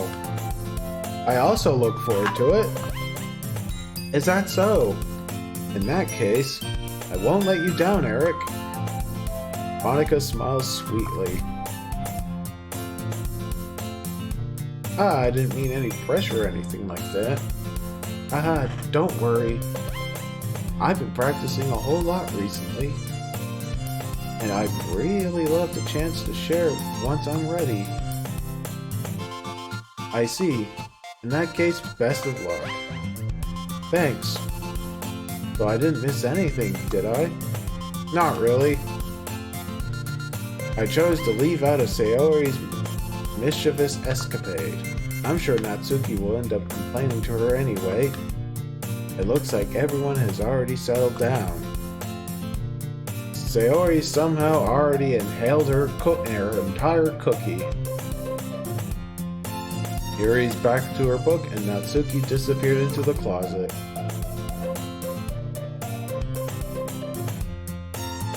I'm really curious to talk to Yuri a little bit more. But at the same time, I would feel bad for distracting her from her reading. I catch a glimpse of the cover of her book. It looks like the same book that she lent to me. More than that, she seems to be on the first few pages. Ah. Crap. I think she noticed me looking at her. She sneaks another glance at me, and our eyes meet for a split second. But only makes her hide in her face deeper in her book. Sorry, I was just spacing out. I mutter this, sensing I made her uncomfortable. Oh, it's fine. I just had to adjust the mic. So it's no big deal. If I was focused, then I probably wouldn't have noticed in the first place. But I'm just rereading a bit, so... That's the book you gave me, yeah? Yeah. I wanted to reread some of it. Not for any particular reason. Just curious, how come you have two copies of the same book? Ah. Well, when I stopped at the bookstore yesterday... That's not what I meant. I mean... I just happened to buy two of them. I see. There's something fairly obvious here that Yuri isn't telling me, but I decided to let it go. I'll definitely start reading it soon. Glad to hear. Once it starts to pick up, you might have a hard time putting it down. It's a very engaging and relatable story. Yeah, is that so? What's it about anyway? Yeah, I totally didn't bother reading it. Well... Yuri closes the book and scans her eyes over the back. The book is titled Portrait of Markov. There's an ominous looking eye symbol on the front cover. Alright. I just wanted to make sure I don't accidentally give anything away. Basically, it's about this girl in high school who moves in with her long-lost younger sister. But as soon as she does, her life gets really strange. She gets targeted by these people who escaped from a human experiment prison. And while her life is in danger, she needs to desperately choose who to trust. No matter what she does, she ends up destroying most of her relationships, and her life starts to fall apart. That's kind of dark. Maybe it's one of her horror stories that she likes. Yuri made it sound like it was going to be a nice story, so that dark turn came from nowhere. That sounds strangely familiar. Ahaha. Yuri gently giggles all of a sudden. Are you not a fan of that sort of thing, Eric? No, it's not that. I mean, I can definitely enjoy these kinds of stories, so don't worry. I hope so. Yeah, I totally forgot that Yuri is into those things. She's so shy and reclusive on the outside, but her mind seems to be completely different. It's just that those kind of stories, they challenge you to look at life from a strange new perspective. When horrible things happen, not just because someone wants to be evil, but because they have their own goals or their own philosophy that they believe in. Then suddenly, when you thought you related to the protagonist, they made out to be the naive one for letting their one-sided morals interfere with the villain's plans. I'm rambling, aren't I? Not again. I'm so sorry. Don't apologize. I haven't lost interest or anything. Well, I guess it's alright then. But I feel like I should let you know that I have this problem. When I let things like books and writing fill my thoughts, I kind of forget to pay attention to other people. So I'm sorry if I end up saying something strange, and please stop me if I start talking too much. It'd be really annoying. I would really appreciate it. I really don't think you need to worry. That just means you're passionate about reading. The least I can do is listen. It's a literature club after all. Ah, that's true. In fact, I might as well get started reading it, right? You don't have to. What are you saying? Just a moment ago, you said you were looking forward to it. Let me just get the book. I quickly retrieved the book that I put into my bag. Alright, it's fine if I sit here, right? I slip into the seat next to yours. Ah, yeah. Are you sure? You seem a little apprehensive. I'm sorry. It's not that I don't want you to. It's just something I'm not very used to.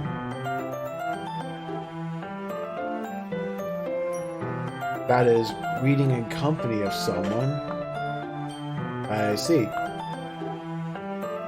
Well, just tell me if I end up distracting you or anything. Oh, alright.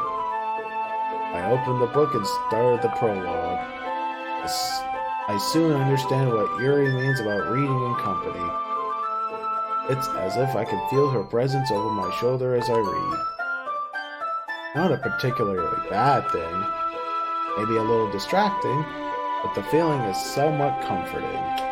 Yuri is in the corner of my eye. I realize that she's not actually looking at her own book. I glance over.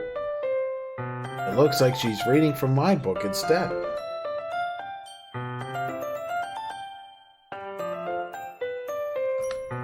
Sorry, I was just... You really apologize a lot, don't you, Yuri? I do? I don't really mean to. Sorry, I mean... Here, this should work, right? I slide my desk until it's up against Yuri's, then hold my book more between the two of them. I suppose so. Yuri timidly closes her own copy. Once we each lean in a little bit, our shoulders are almost touching. It feels like my left arm is in the way, so I instead use my right hand to hold the book open. I guess that makes it kind of difficult to turn the page. Here. Yuri takes her left arm and holds the left side of the book between her thumb and her forefinger. Oh, that's how it works. I do the same with my right arm on the right side of the book. That way, when I turn a page, Yuri slides it under her thumb and flips after it flips to her side. But in holding it like this, we huddle even closer together than before. It's actually kind of distracting me. It's as if I can feel the warmth of Yuri's face, and she's in the corner of my vision. Are you ready? Are you ready to party? To turn the page? Oh. Sorry, I think I got a bit distracted for a second.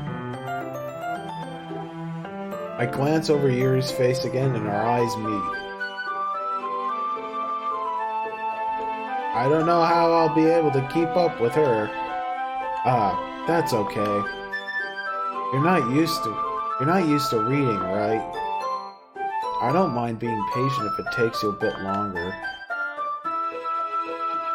It's probably the least I can do, since you've been so patient with me. Yeah, thanks. We continue reading. Yuri no longer asks me if I'm ready to turn the page. Instead, I just assume that she finished this page before me, so I turn it by my own volition.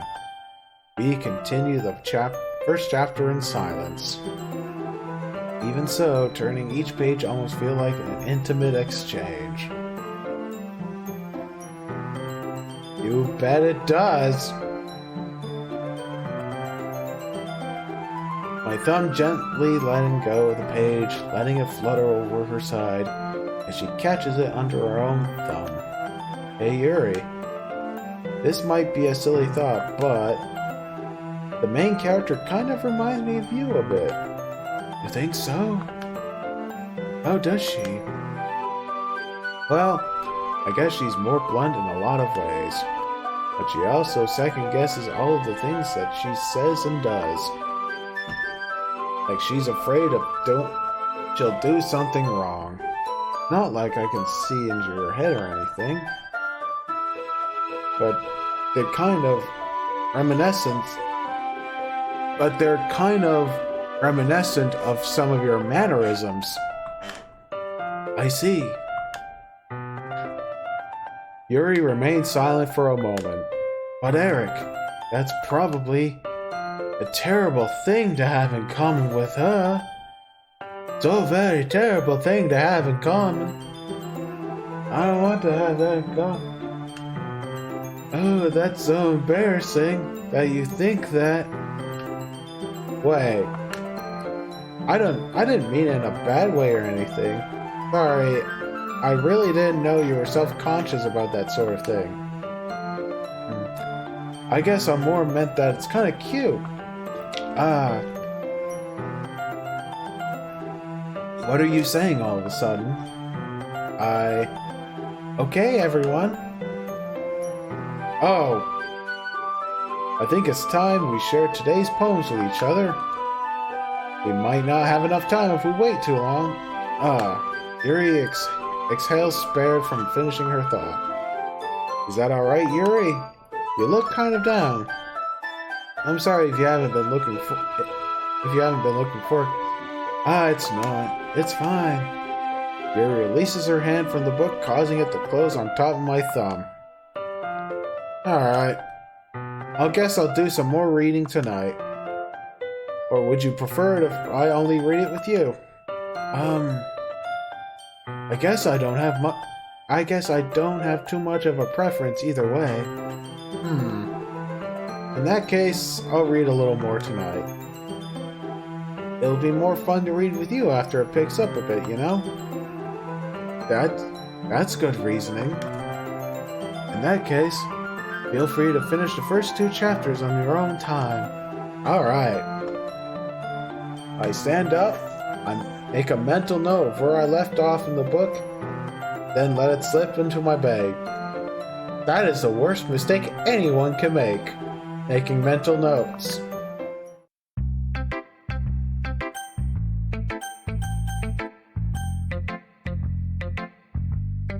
Alright, I'll show this poem to Yuri first.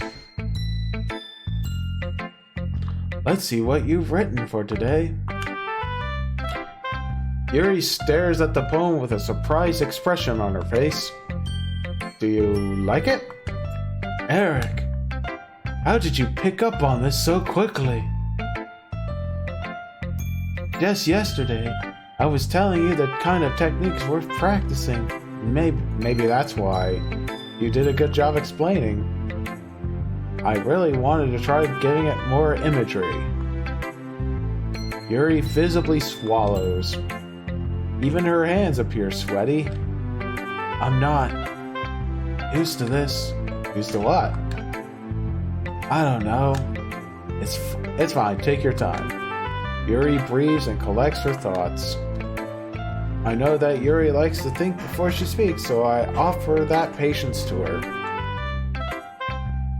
Yeah. Just being appreciated like this, I guess. It probably sounds really stupid. But seeing someone motivated by my writing, it just... Oh, excuse me. Oh, I must have had something pretty heavy. Really? Are you saying you've never shared your writing before? Yuri, no. Really? I don't believe it. I really only write for myself. And besides, people would just laugh at me. Just like that drama yesterday. With Natsuki. Do you really think that? Again, Yuri nods. Even your close friends. Yuri doesn't respond to that. I wonder why. Anyway, do you want to share the poem you wrote today? Yeah, I do. If it's with you. The raccoon. It happened in the dead of night while I was slicing bread for a guilty snack. My attention was caught by the scuttling of a raccoon outside my window. That was, I believe, the first time I noticed my strange tendencies as an unordinary human. I gave the raccoon a piece of bread, my subconscious well aware of the consequences. It'll come back and destroy everything. Well aware that a raccoon that is fed will always come back for more, the enticing beauty of my cutting knife was the symptom.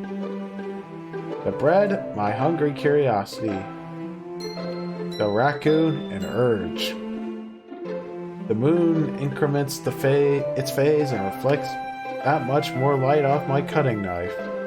The very same light that glistens in the eyes of my raccoon friend. I slice the bread, fresh and soft.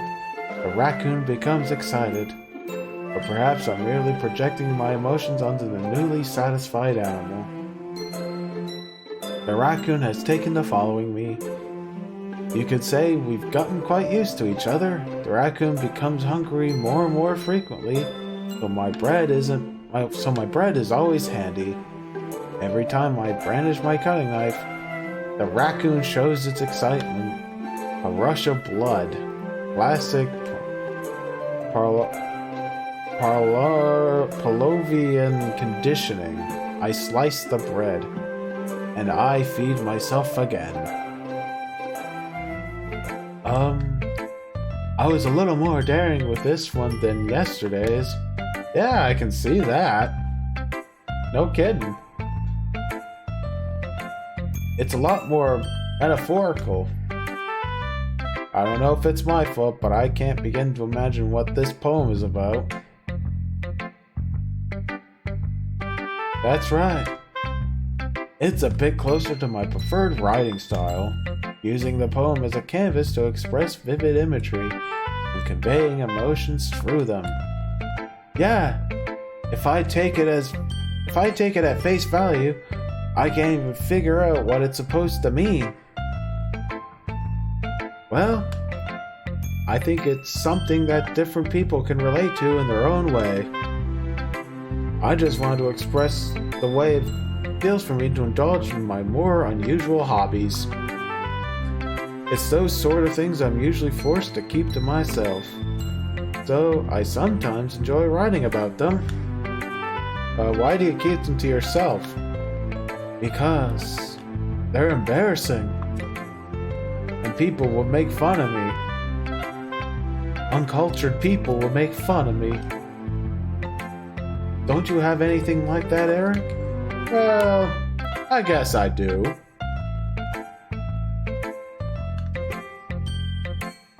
I feel everyone has a little something like that. The best we can do is respect each other and our individualities, even if it's difficult sometimes, and some things make us uncomfortable. After all, if I hadn't learned to embrace my own weirdness, I would probably hate myself. I might be ranting a little bit now, but I'm glad you're a good listener.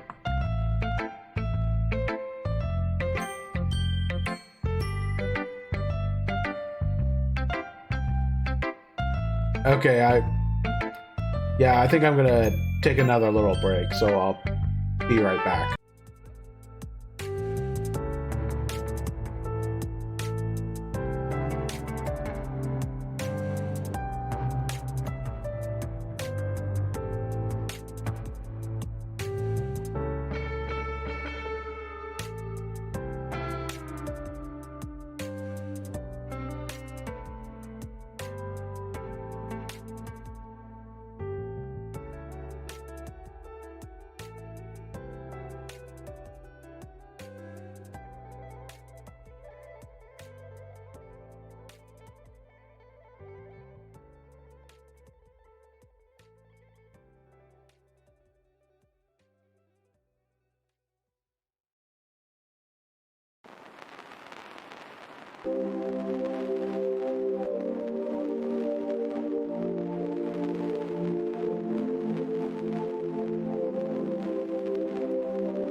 Hey, I'm back. So the next person I'm gonna pick is Sayori. Oh, I like this one, Eric. It has some nice feelings in it. I'm glad. Still, though, your tone makes it sound like you liked yesterday's poem better. I guess you caught me. Sometimes you know me a little too well for my own good. Well, don't just try to be nice about it. If I'm doing a bad job, then I'd rather just hear it. No. I still like this one, I promise. You know I wouldn't lie to you, Eric. Never, ever. Yeah, I guess so. What made yesterday's poem so great compared to this one, then? Well, I'm not very good at figuring out if poems are good or bad. But that's why I just go with my heart. If that makes me feel things, then it must be a good poem. Not sure how that works. Then again, I guess conveying feelings is a pretty important part of this whole thing. Yeah, maybe. Honestly, I don't even know what kind of writing you like in the first place. Yeah, me neither. Ugh. Why don't you at least try giving it some thought? You want to write something for me? That's so sweet. Yeah, right. But you're always thinking about other people. You need to think about yourself once in a while. If you don't, you might end up getting hurt at some point. Eh? Well, I don't really know what you mean, but I'll try to keep it in mind. Well, whatever. Anyway, let's see. I guess I like happy poems.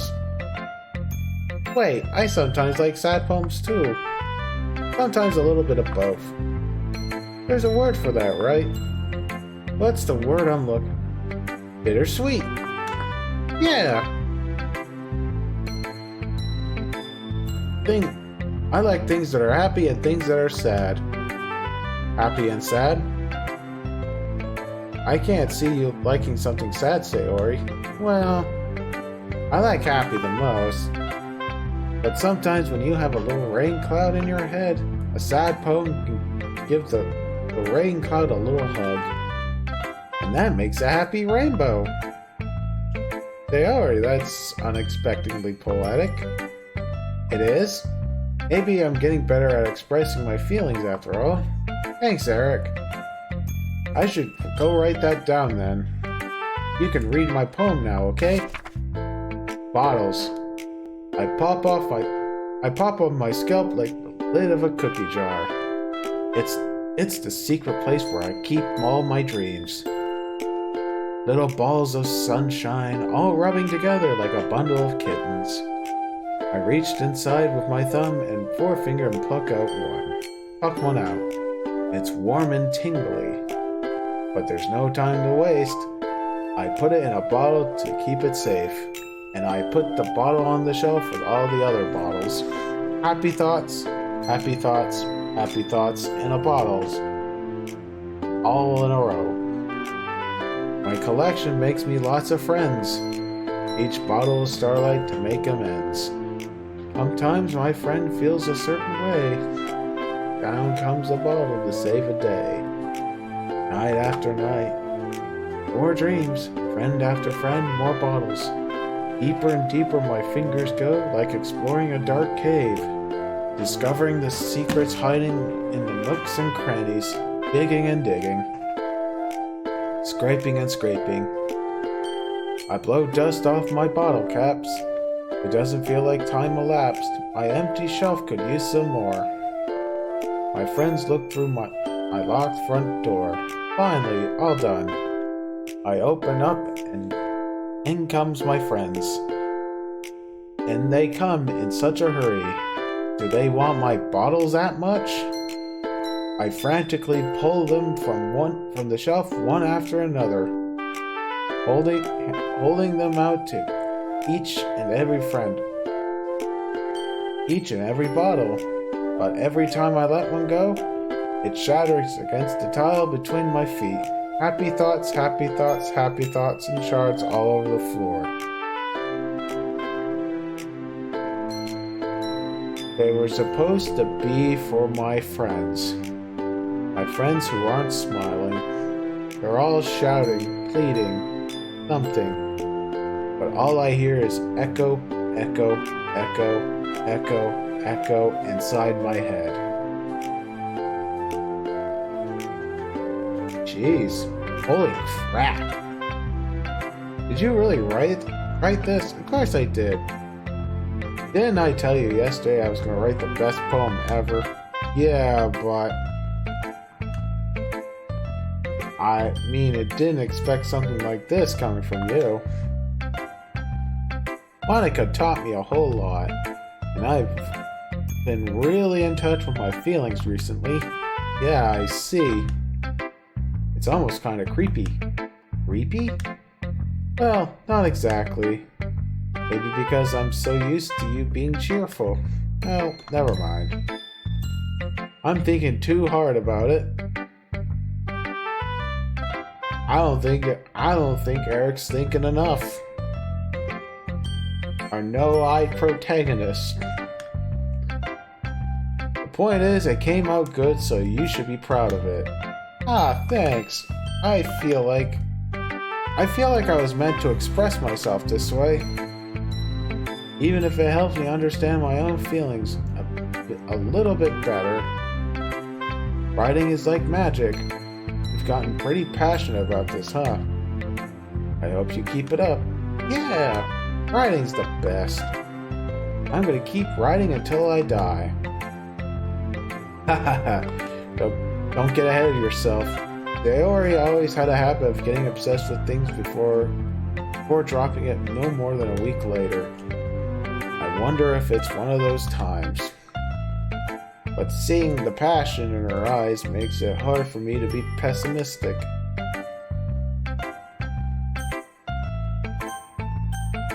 I should show my poem to Natsuki next.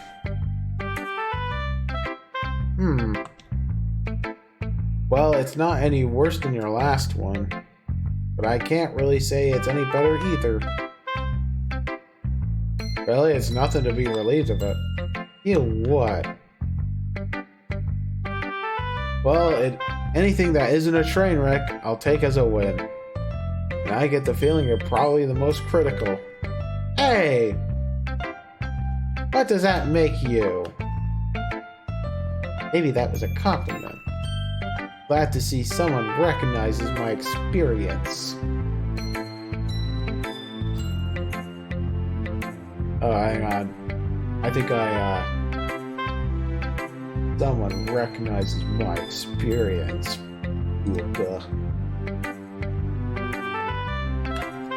Well then, keep practicing, and maybe you'll be good as me someday. Something tells me Natsuki has completely missed the point. Come to think of it, this kind of reminds me of Sayori's poem from yesterday. You think so? Yeah, well, I guess you've been friends with her for so long, you might be on the same wavelength. But you never struck me as her type. Sayori has a type? Well, I don't know. But honestly, how can someone Fluffy spend so much time with someone like you? Oh, fine then. Jeez. It's like she's dragging her around a dead weight. Yeah, that really wasn't necessary. But think of it this way, if it weren't for me, she would probably just fly away like letting go of a balloon. You could say we each take care of each other in our own way. Whatever it is, I don't get it. Oh yeah, I guess I'm supposed to show you my poem. Here. Alright. Amy likes spiders. You know what I heard about Amy? Amy likes spiders. Icky, wriggly, hairy, ugly spiders. That's why I'm not friends with her. Amy has a cute singing voice. I heard her singing my favorite love song. Every time she sang the chorus, my heart would pound. My heart would pound to the rhythm of the words, but she likes spiders. That's why I'm not friends with her. One time I hurt my leg really bad. Amy helped me up and took me to the nurse. I tried not to let her touch me. She likes spiders, so her hands are probably gross. That's why I'm not friends with her. Amy has a lot of friends. I always see her talking to people.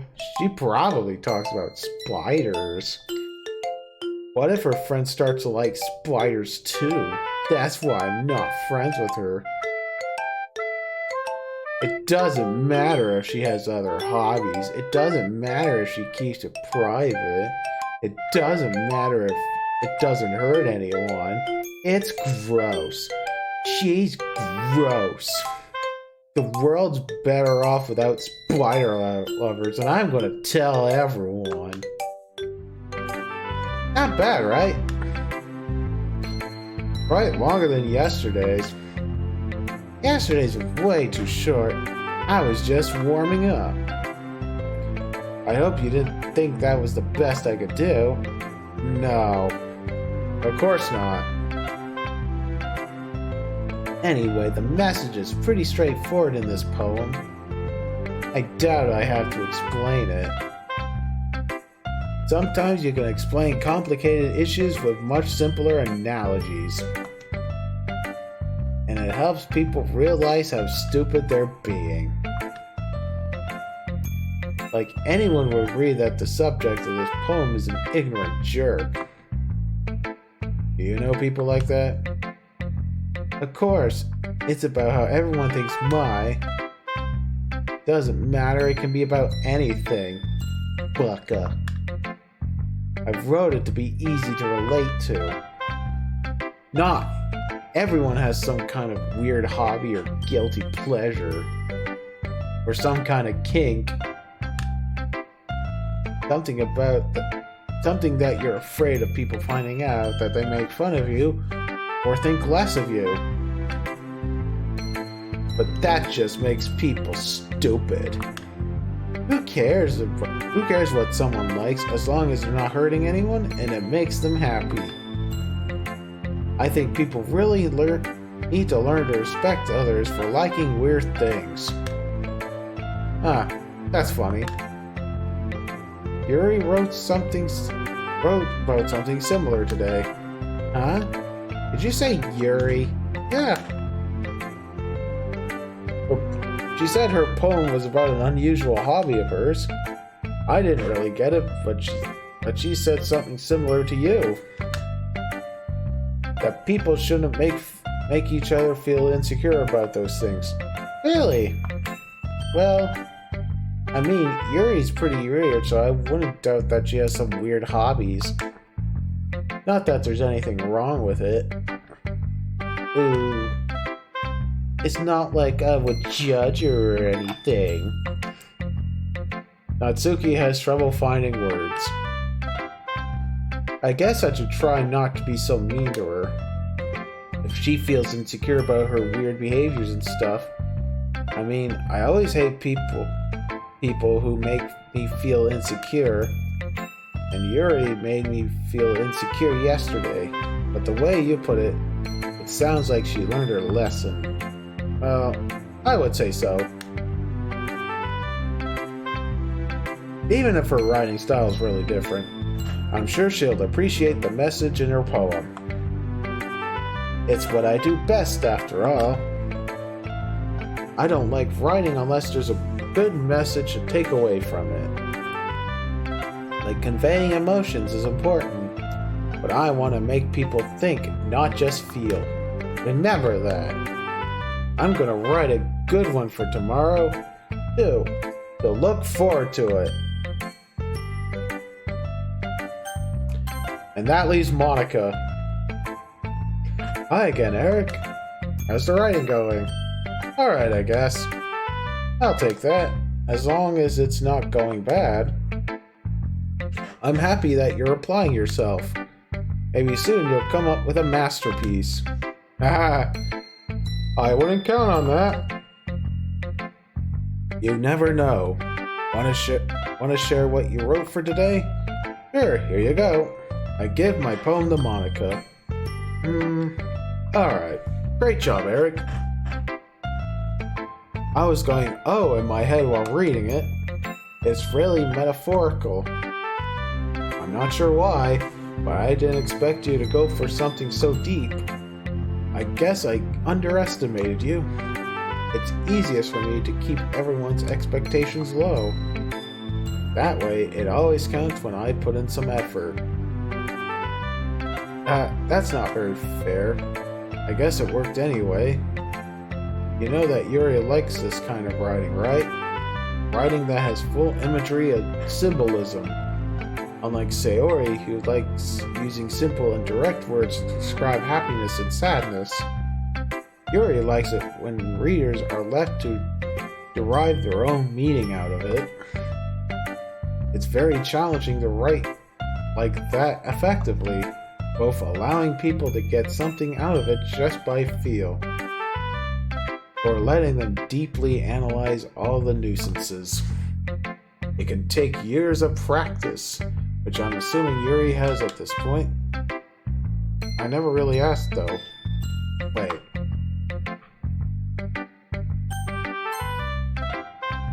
Oh yeah, Monica's just been doing all the talking.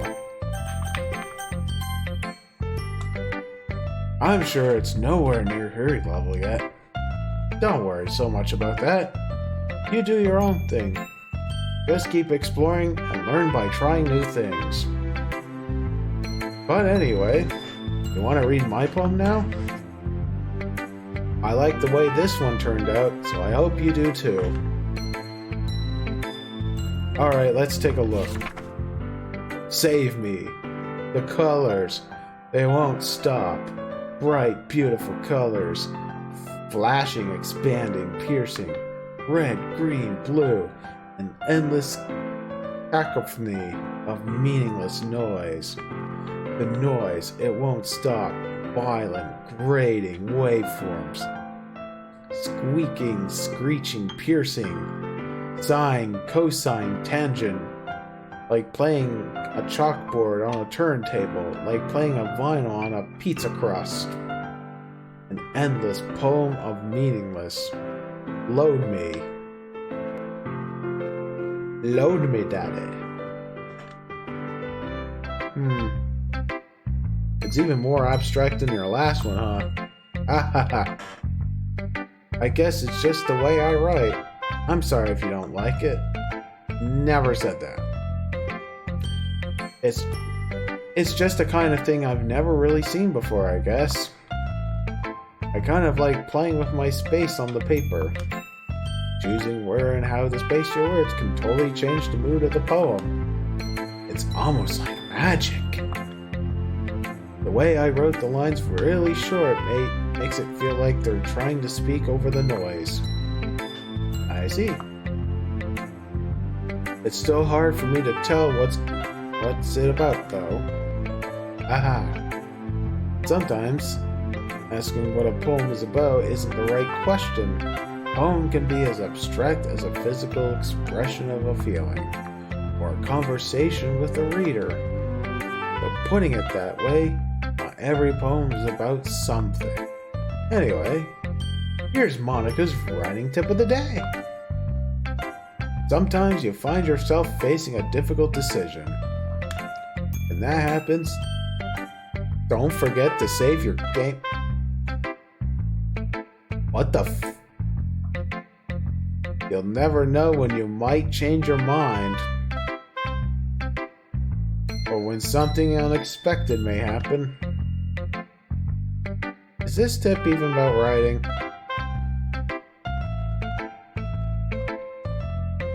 What am I even talking about?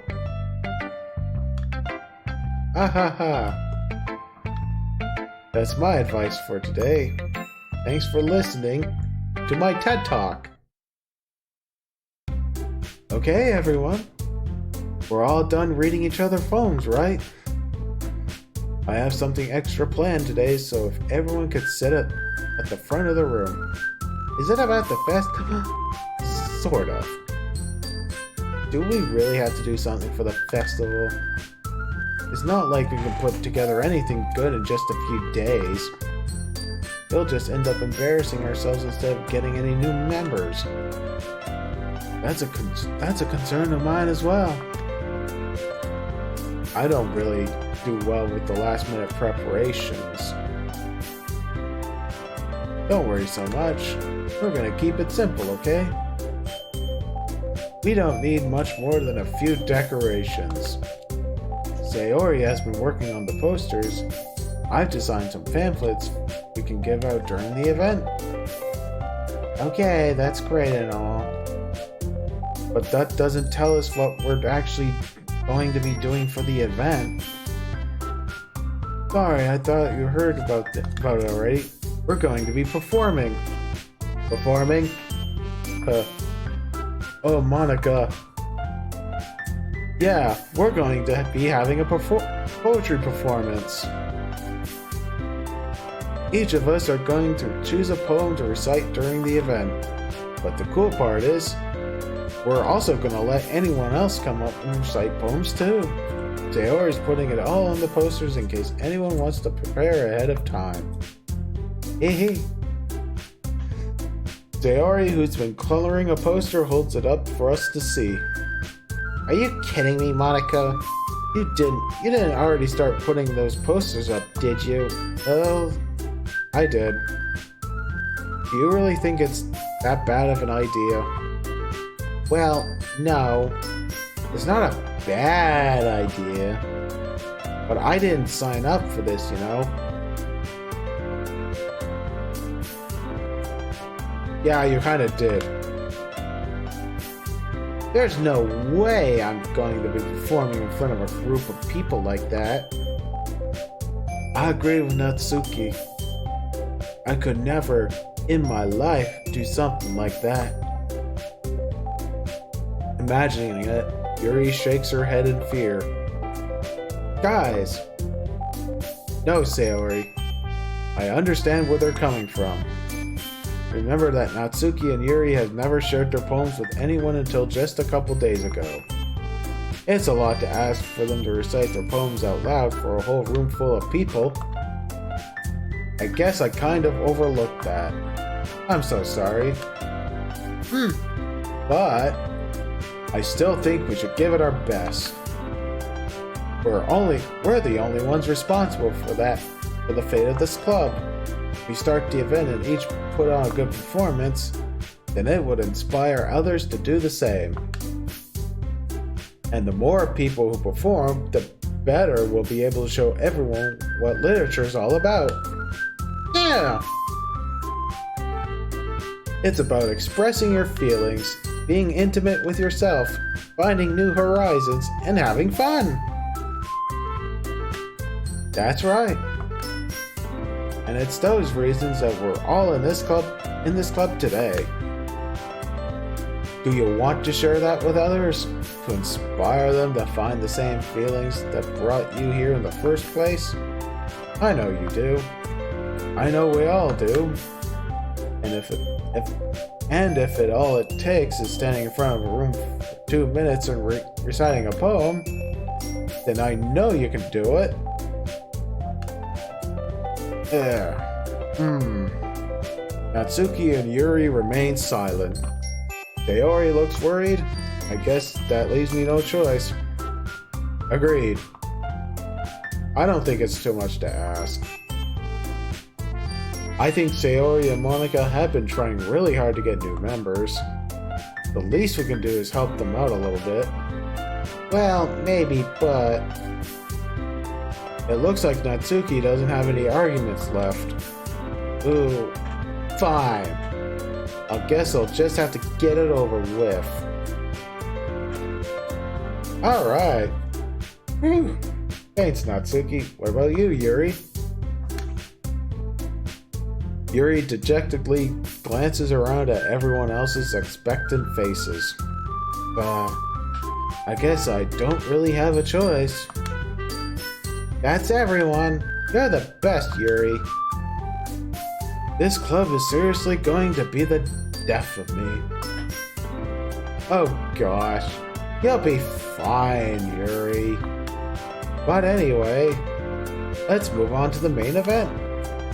I want each of you to choose a poem of yours. We're gonna practice reciting them in front of each other. No way! Monica, this is too sudden. Well, if you can't recite your poem in front of the club, how do you expect to do it in front of strangers? Oh no. Don't worry. I'll start off to help everyone feel a little more comfortable. Can I go next? Of course. Now let's see. Monica flips through her notebook to the specific poem she has in mind for herself. She then stands behind the podium. The title of this poem is The Way They Fly. Monica begins reciting her poem. Her clear, confident voice fills the room. More than that, her inflection is pristine. She knows exactly how to apply emotion behind each line she recites, bringing the words to life. Is this something she's done before, or is she simply a natural? I glance around me. Everyone has their eyes on Monica. Sayori looks amazed. Yuri has an intense expression on her face that I don't understand. Finally, Monica finishes the recitation. The four of us applaud. Monica takes a breath and smiles. That was so good, Monica. Thank you very much. I was just hoping to set a good example. Are you ready to go next, Sayori? I'll go next. Yuri's fired up all of a sudden. Yuri clutches a sheet of paper between her hands and stands up. Keeping her head down, she walks quickly over to the podium. This poem is called... Yuri anxiously glances at each of us. You can do it, Yuri! It's called The After Image of a Crimson Eye. Yuri's voice shakes as she starts reading the poem. Just a moment ago, she practically refused to do this. Why is he suddenly putting in so much effort? As Yuri gets past the first couple of lines, her voice changes. It's almost like what happens when Yuri gets absorbed into her books. Her quivering words transformed into the sharp syllables of a fierce and confident woman. The poem is full of twists and turns in its structure that she incites with perfect timing. This must be a rare glimpse into the whirling fire Yuri keeps concealed inside of her head. Suddenly, she's finished. Everyone is stunned. Yuri snaps back into reality. Up, there goes gravity. Up, glances around her. Up, and she's bewildered, even herself.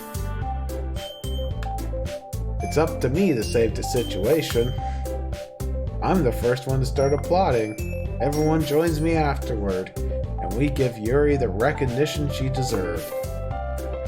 It's not that we didn't want to applaud her for her, but we were caught so off guard that we must have forgotten. As we applaud, Yuri holds the poem to her chest and rushes back to her seat. Yuri, that was really good. Thank you for sharing. Looks like Yuri is down for the count.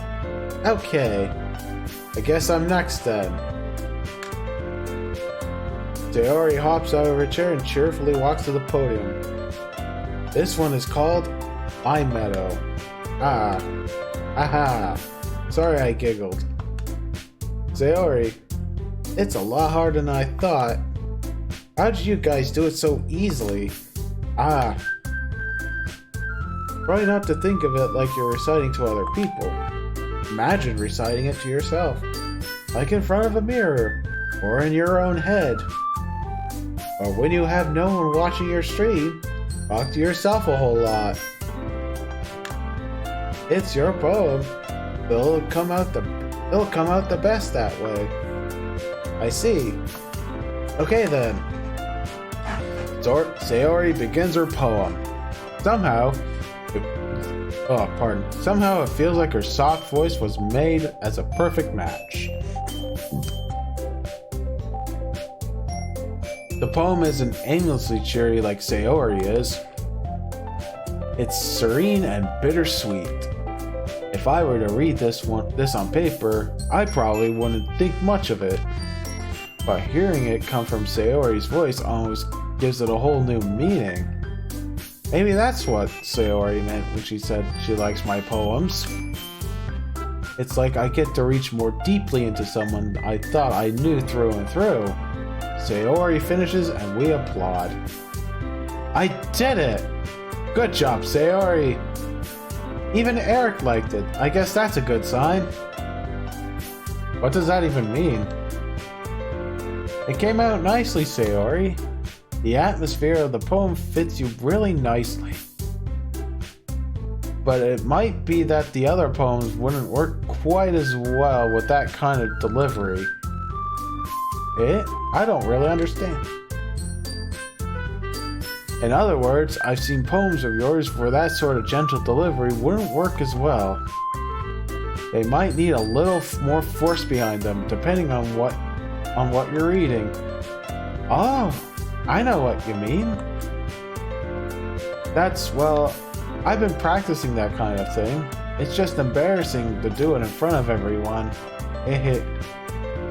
The next time, I'm gonna make you pick a poem that challenges you a little more. We don't have that much time before the festival, you know. Okay. Now, who's next? Natsuki? Don't make me go for Eric. It's not like I can compare to you guys now anyway. Might as well let Eric lower everyone's standards a little before I have to do it. Natsuki.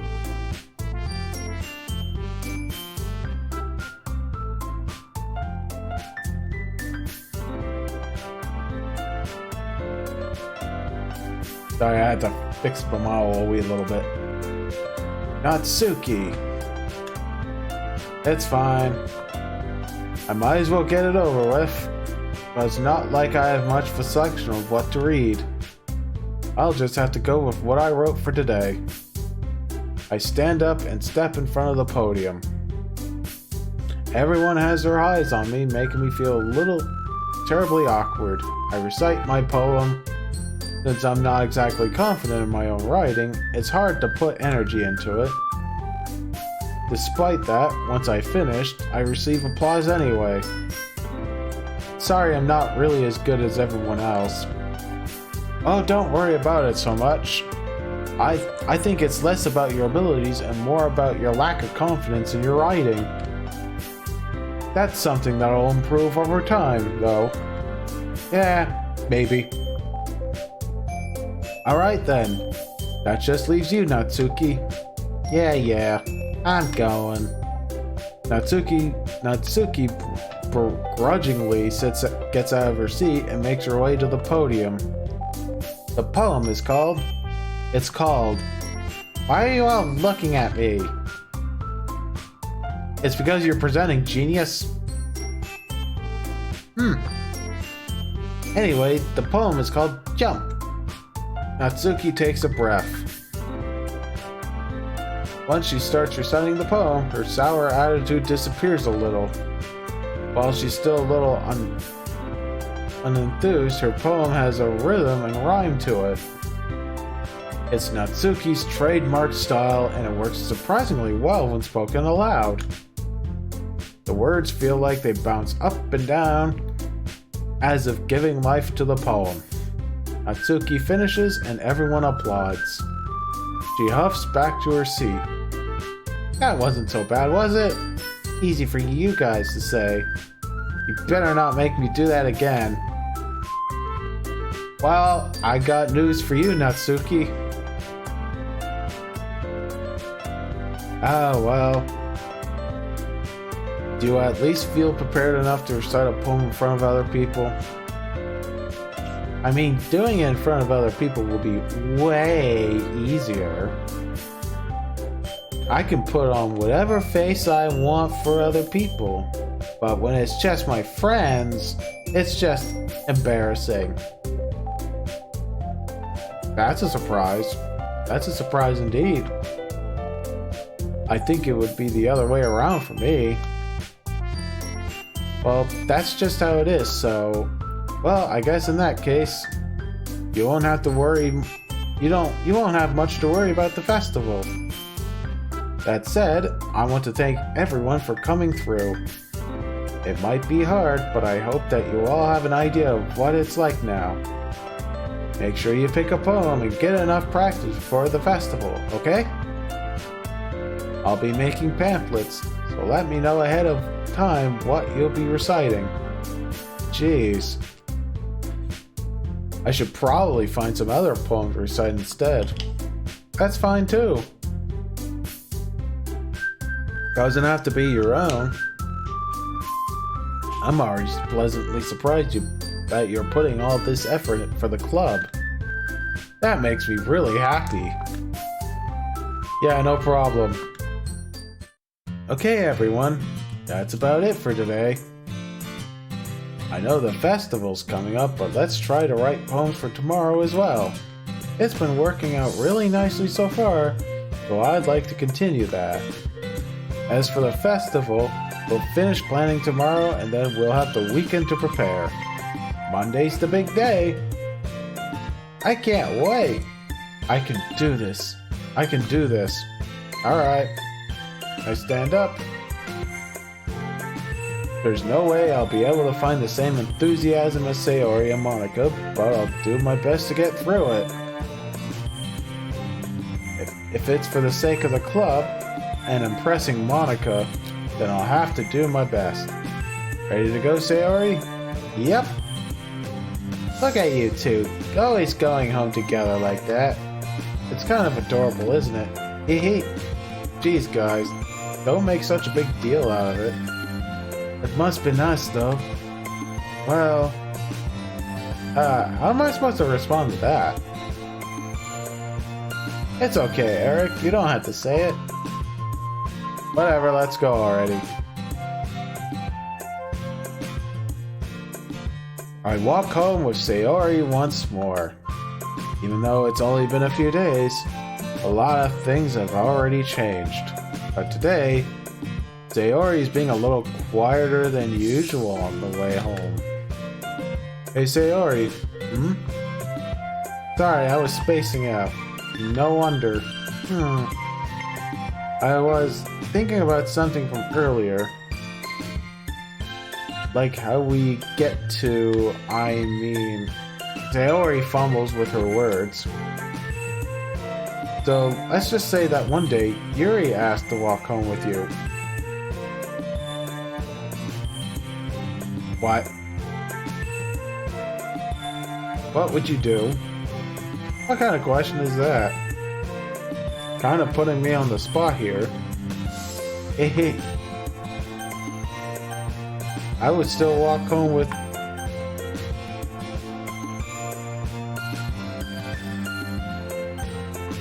Okay.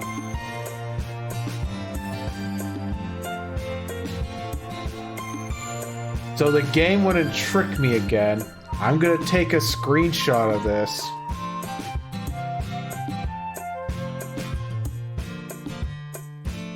I would still walk home with Sayori. Sayori, you really think I would ditch you for Yuri? Oh good, it did it properly this time. But she's so beautiful and smart. Jeez. I already see her in the club every day. Besides, you really seem to like going home together. I wouldn't just ruin that for you. You're so silly, Eric. You think about me too much sometimes. Yuri would deserve it if she wanted to, so Sayori, I've already made up my mind. I can't really figure you out sometimes. Sorry. Besides, what's the point in speculating something that's never gonna happen? The conversation trails off. It's kind of a weird thing for Sayori to care so much about. but I wanted to respect her and keep her happy too. Then again, the festival's only a few days away. So who knows what will happen in that time?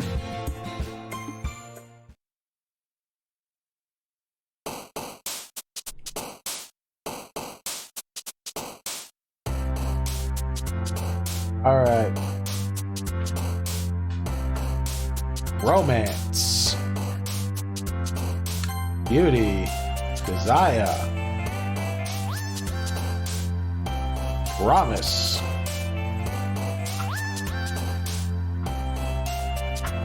Precious. Journey. Anime. Melancholy. Fun. Determination. Anxiety. Cute.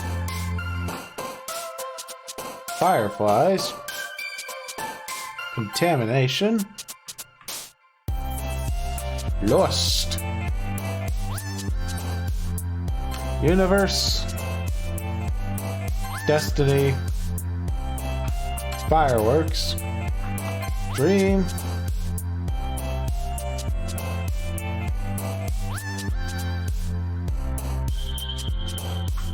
Kiss. Yeah, I thought I'd try something a little more of the romantic side.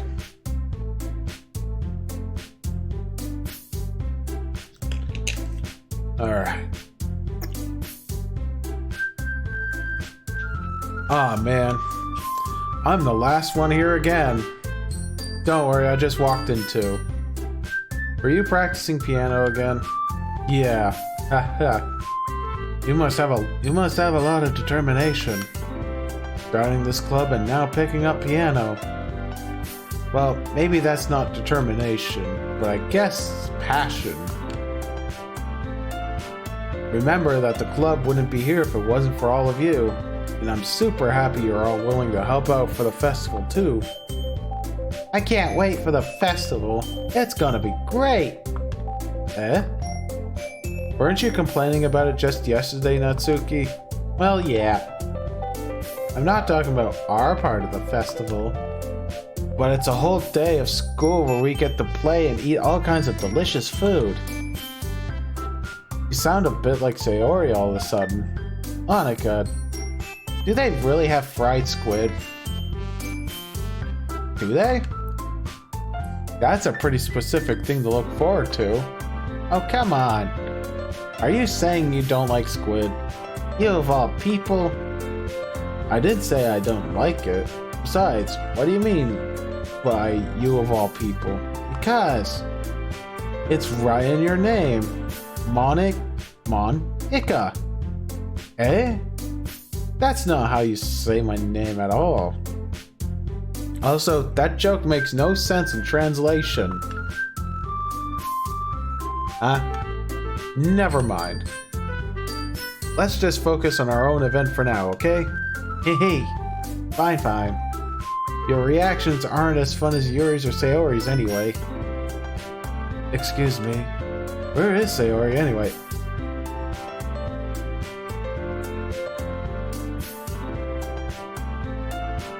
Oh, there you are. Sayori is sitting at the desk in the corner of the room, looking down at nothing. I walk over to her. Hey, Sayori. I wave my hand in front of her face. Hey, you're spacing out again. Hey, sorry. Don't mind me. You can go talk to everyone else. What? Is everything alright, Sayori? Of course. Why wouldn't it be? It just feels like you're a little off.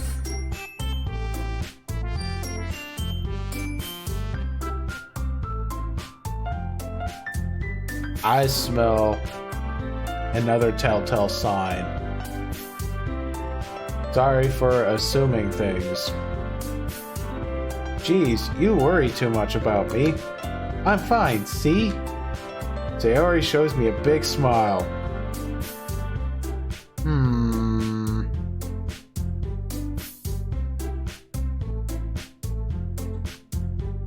Don't let me distract you from having fun with everyone. Okay. If you say so. I worriedly glance at Sayori before turning back towards everyone else. But the conversation has already dispersed, with everyone back at our usual activities. Maybe I should ask Monica if she noticed anything about Sayori recently. Since they've been preparing for the festival, they must be spending a lot of time together. I timidly approach Monica, who is shuffling through some papers at her desk. Eric, what's up? This might sound a little strange, but have you noticed anything up with Sayori recently? Anything up with her? In what way do you mean? Maybe I'm reading into this a little too much, but she seems a bit downcast today. Oh, you think so? I can't say I've noticed anything about her. Monica peers across the room at Sayori, who is idly dragging a rubber racer up and down her desk. Maybe there is something on her mind. But I'm surprised I'm not the one asking you, Eric. You certainly know her a lot better than I do. Yeah, but she's never really like that. She's always talked to me about things that bothered her. But this time, when I asked her, she was really dismissive. Sorry, I know it's not your problem. I just wanted to ask if you knew anything, so I'll drop it now. No. It's important to me too. I mean, I'm also friends with her. And I also care about the well-being of my club members, you know. Maybe I'll try talking to her myself. Are you sure about that? She seems like she wanted to be left alone. Are you sure? Maybe she just has a hard time bringing it up with the person of interest. Person of interest? What do you mean by that? I'm saying that maybe the thing on her mind is you, Eric. Me? How on earth would you come to that conclusion? Well, I probably shouldn't say too much, but Sayori talks about you more than anything else, you know? Eh? She's been so much happier ever since you joined the club. It's like an extra light was turned on inside of her. What? No way. Sayori is always like that. She's always been full of sunshine. It's not any different now than it always has been. You're so funny, Eric. Have you thought that maybe you've always seen her as so cheerful? Because that's just how she is when she's around you? I said too much. I'm sorry, what do I know anyway? I didn't mean to jump to conclusions, so you should just forget about what I said. I'll try to talk to her, so try not to think about it for now. Okay. Alright. Monica smiles meaningfully. I know she said to forget about it, but I already know that I won't be able to get her words out of my head. Monica stands up from her desk and walks across the room to where Sayori is sitting. I watched her kneel down next to Sayori and gently talk to her, but she keeps her voice so quiet that I can't hear her from here. I sigh and sit myself down. I know Sayori told me not to worry about her and to have fun with everyone else. That's impossible to do when she's behaving like this.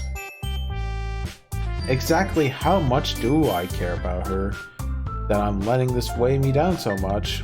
Now it feels like I'm the one behaving out of the ordinary. But there's nothing I can do besides wait for Monica. Why does it feel like I'm being watched? I glanced around the room. Suddenly, I noticed Yuri peering at me from her book, but she looks away just as quickly with a flustered look on her face. I realized that she won't get anywhere like this. I never seen Yuri approach anyone or start a conversation on her own accord. Excuse me. So I have no choice but to approach her myself. But now, it's a little easier for me to do that. I stand up firmly from my desk and sit in the one next to her. I didn't mean to bother you or anything. Relax, you didn't even do anything. But I could tell that you wanted to be alone with your thoughts. Alone with my thoughts? How were you even able to tell what I was thinking like that? Well, it's something I do a lot.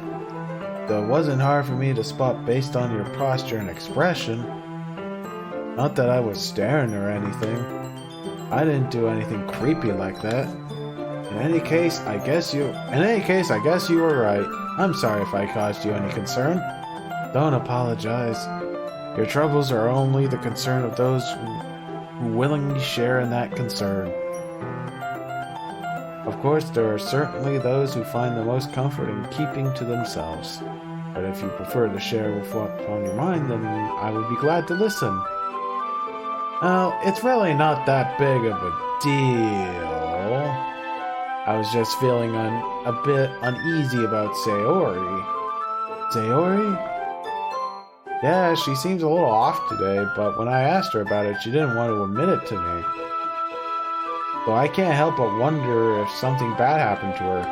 Oh, that's quite romantic. What? Sorry. I didn't mean to say something stupid. It's not that. I just didn't want you to misunderstand. Sayori and I have just been friends for a really long time, that's all. Ah, I see. Then perhaps it is unusual for her to be dismissive to you about her feelings. Or maybe I'm just reading into it a little too much. Eric. The world is full of meaning often hidden deep beneath plain sight. And there are many untold mysteries behind every person, no matter how well you may know them. So you think there might be something behind it after all? I think that Sayori is a very complex person. Her mannerisms on the outside don't always match what may be going on inside her head. And she may not always know what she wants. I noticed her strange behavior today too. And I also feel some concern for her. But in your case, it looks like she was fully occupying your thoughts, wasn't she? Well, I guess that was the case. Sayori, she really means a lot to you, doesn't she? I guess. But you don't need to put it that way. We're just good friends, that's all. Yuri suddenly looks deeply into my eyes. Her expression is gentle and curious, as if she was searching for something. Embarrassed, I avert my gaze. Sometimes, a person's mysteries are untold even to themselves. And you, as someone honest and caring, may uncover feelings you weren't always aware were in you. That is, I think that she would be a very fortunate person to have you feel that way about her. Yuri, you're giving me too much credit. I'm a pretty simple guy. So I think I'm pretty good at understanding my own feelings. I'm not nearly as sophisticated as you. That's not a compliment, isn't it? Then what is it? It is what it is. Anyway, for as long as we're here, why don't we do some reading? Well, as long as you're okay with it. Yeah. I should be taking my mind off this whole thing anyway. Okay, everyone. After some time passes, Monica calls out to the club room. Why don't we share our poems now? Before I knew it, everything is back to normal. Everyone goes to retrieve their poems, and I do the same. I make eye contact with Monica, and she smiles at me. I wonder what she was talking about with Sayori.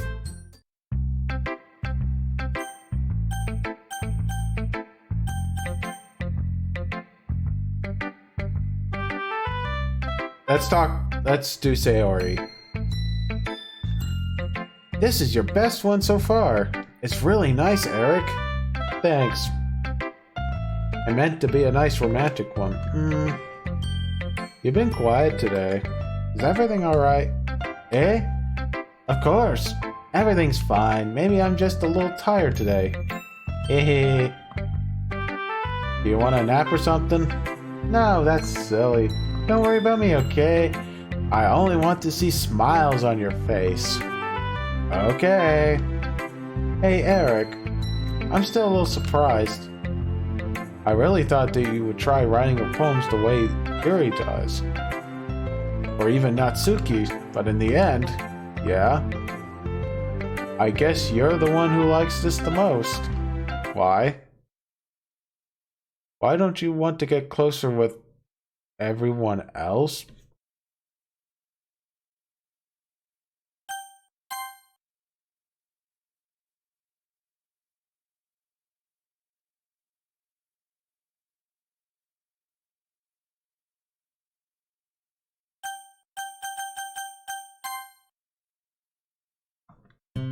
Wait. Of course I do. But that doesn't mean I need to try so hard to impress them. I still understand you the most, Sayori. I know you have to sometimes put up with me, and I have to sometimes put up with you. But we have a wavelength or something. And this is how the poem came out. Sometimes it feels like you're the only exciting thing in my life. Though sometimes it's just easier to write when thinking about you. Sayori? No, Eric, I don't deserve this. You're too nice to me. Why are you doing this? Sayori has trouble keeping her voice steady all of a sudden. If you have fun with everyone else instead, this would be so much easier. Sayori? I glance around the room to make sure no one has noticed this. Sayori. I probably never said this before, but I don't understand what you're feeling right now. Tell me what will cheer you up. Sayori shakes her head. She sniffles and keeps shaking her head. Finally, she gathers herself and puts on a smile. It's nothing, Eric.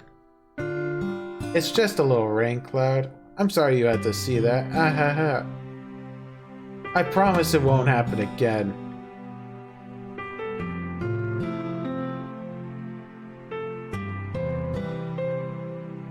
Just smiles from everyone, okay?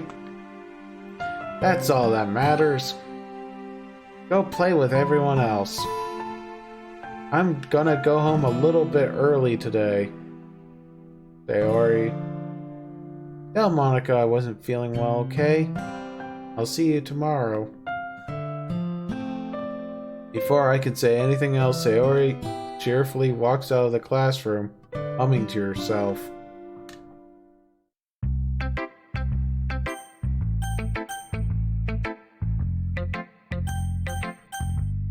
I should probably poke into Monica. Hi, Eric. Have you thought about what you wanted to submit to perform at the festival? Well, being in this club is one thing, but performing in front of a bunch of people, I'll have to give it some more thought. Okay, no pressure, but whatever you do, I'm sure it'll turn out great. It would also make me happy to see. Ah ha ha ha. Anyway, let's take a look at today's poem. Sure. I let Monica take the poem I'm holding in my hands. It's pretty good. It makes me think of Sayori, like the other one you wrote. You two are like the dynamic duo. That's kind of exaggerating it. Probably. But you do spend a lot of time with her, even in this club, don't you? Then again, I don't blame you for being a little shy. I'm not shy, it's just, I'm teasing. I know it takes a bit of time to make friends with everyone, but Yuri and Natsuki are super interesting people, so don't be afraid to give them their share of time. And you can talk to me every now and then too. It's not like unapproachable. I didn't read this right. I'm not like unapproachable or anything, am I? No, it's nothing like that. I'm just still getting used to being here, that's all. Yeah. I'm sorry if I was putting pressure on you or something. I really didn't mean it like that. No, don't worry. I get what you're saying. Oh, alright. Anyway, I'll share my poem with you now, alright? Alright. The Lady Who Knows Everything. An old tale tells of a lady who wanders Earth. The lady who knows everything. A beautiful lady who has found every answer, all meaning, all purpose, and all that was ever sought, and here I am, a feather, lost adrift the sky, victim of the currents of the wind. Day after day I search with little hope, knowing legends don't exist. But when all else has failed me, when all others have turned away, a legend all that remains. The last dim star glimmering in the twilight sky. Until one day, the wind ceases to blow. I fall, and I fall and fall even more, gentle as a feather, a dry quill expressionless. But a hand catches me between the thumb and forefinger, the hand of a beautiful lady. I look at her eyes and find no end to her gaze. The lady who knows everything knows what I am thinking. Before I can speak, she responds in a hollow voice. I have found every answer, all of which amount to nothing. There is no meaning, there is no purpose, and we seek only the impossible. I am not your legend does not exist. And with a breath, she blows me back afloat, and I pick up a gust of wind. You know, I feel like learning and looking for answers are the sort of things that give life meaning. Not to get too philosophical or anything, but it was kind of on my mind, so that's what I wrote about. I see. I never really put much thought to it. In a way, it's almost paradoxical. That's a new one. Because if we all had answers, wouldn't the world start to lose its meaning? You know, there's one thing I noticed. It seems everyone in this club prefers writing about things that are more sad than happy. Are you surprised? I mean, if everything was okay, we wouldn't really have anything to write about, would we? Humans aren't two-dimensional creatures. I think you'd know that better than anyone. You mean one-dimensional? Yeah, let's go with that. Anyway, here's Monica's writing tip of the day. Are you ever too shy to share your writing because you're afraid it's not that good? It can be really disheartening to get a lukewarm response to something you put so much into, but if you find other people who enjoy writing, then sharing it becomes a lot easier. Because instead of just telling you that your writing is good, okay, or bad, they'll want to focus more on everything that went into it and the things you can work on. It's much more encouraging that way, and it will make you want to continue improving. It's almost like having your own little literature club, don't you think? That's my advice for today. Thanks for listening to my TED Talks.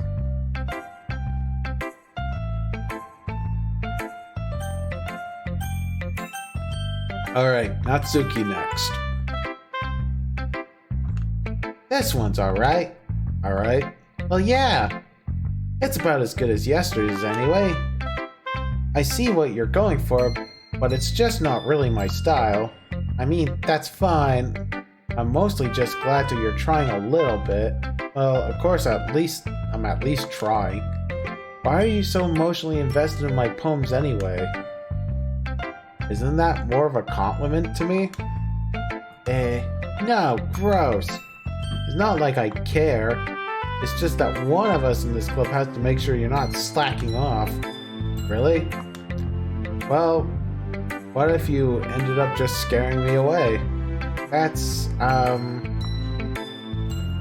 not like you would actually do that. Yeah, you're right. It's kind of fun hanging out here, even if I have to put up with you. Yeah. Natsuki's elbows connect with my stomach. Ouch. Oh, maybe I won't mind scaring you away after all. I was just joking. Oh, I know. Don't worry, I was too. Ah. How the hell do you call that a joke? That was really painful. Probably like a couple inches down, and it would have really been painful. Well, maybe it was funny to her. I guess that's just kind of the point. I should really watch my mouth around Natsuki. Anyway, Natsuki holds out, pulling out to me like nothing ever happened. I'll be your beach. Your mind is so full of troubles and fears that diminished your wonder over the years, but today I have a special place, a beach for us to go. A shore reaching beyond your sight, a sea that sparkles with brilliant light. The walls in your mind will melt away for the sunny glow. I'll be the beach that washes your worries away. I'll be the beach that you daydream about each day. It'll be the beach that makes your heart leap in a way you thought you had left you long ago. Let's bury your heavy thoughts in a pile of sand, bathe in the sunbeams and hold my hand. Wash your insecurities in the salty sea and let me see you shine. Let's leave your memories in a footprint trail, set you free in my windy sail. And remember the reasons you're wonderful when you press your lips to mine. I'll be the beach that washes your worries away. I'll be the beach that you daydream about each day. I'll be the beach that makes your heart leap in a way that you thought had left you long ago. But if you let me by your side, your own beach, your own escape, you'll learn to love yourself again. Yeah. I felt like I kept writing about negative things, so I wanted to write something with a nice message for once. Besides, the beach is awesome! It's kind of hard to write anything negative about the beach, but you decided to write about the beach first and then came up with the message later. Yeah, well, it's only because of what happened yesterday. I mean, after Yuri and I realized we kind of wrote about the same thing, she wanted to pick a topic and have us both write about it or whatever. You can really see her doing that too, making us write about a simple topic then trying to impress me by coming up with something all fancy. Well, it's not like I care or anything, bucka. I just did it anyway. I mean, I guess mine ended up being that kind of metaphorical too. But there's nothing wrong with doing that once in a while. At the very least, it was good practice. And finally, Yuri. Well done, Eric. You've definitely improved your writing over the course of these few days. Has my advice been helpful to you? Yeah, totally. I'm glad. Sharing our writing like this, it's a lot more fun and rewarding than I anticipated. I need to remember to thank Monica. I think we all felt a little awkward at first, but now it seems like everyone is enjoying sharing their writing and seeing what others think. I guess I can't really disagree. I was afraid this whole thing would be a chore. That it's a great way for me to spend some personal time with all the girls in this club, but it's been fun to getting to know everyone and their writing. And I guess doing some writing myself. Well, have you learned anything about yourself, Eric? Well, you know how I like to say that writing is a very personal way to get in touch with yourself. In the end, it doesn't matter if you're a good writer or a bad writer. And even my opinions are just opinions, you know? As always, I believe what's most important is exploring and discovering yourself. Oh, that's comforting. I'm kind of afraid of disappointing you in some way or another. Eh? Why me? Well, you're always sophisticated with your writing and have the most advice to share. Is that so? Yuri thinks for a good minute. That must be terrible. What? For me to become someone whose opinion is fearsome. How unlikable of me. Yuri. It's not as bad as you're making it sound in your head. I just meant it's that I respect your opinion. I see. I'm sorry that I always overthink and come to those sort of conclusions. I'm just a little too used to it. Overthinking? Being disliked. Harry. What am I saying? I'm sorry, I didn't mean to bring that up. Let's move on. Alright. You want to share your poem now? Okay, here. Oh, it's the beach one. Just like Natsuki. A marvel millions of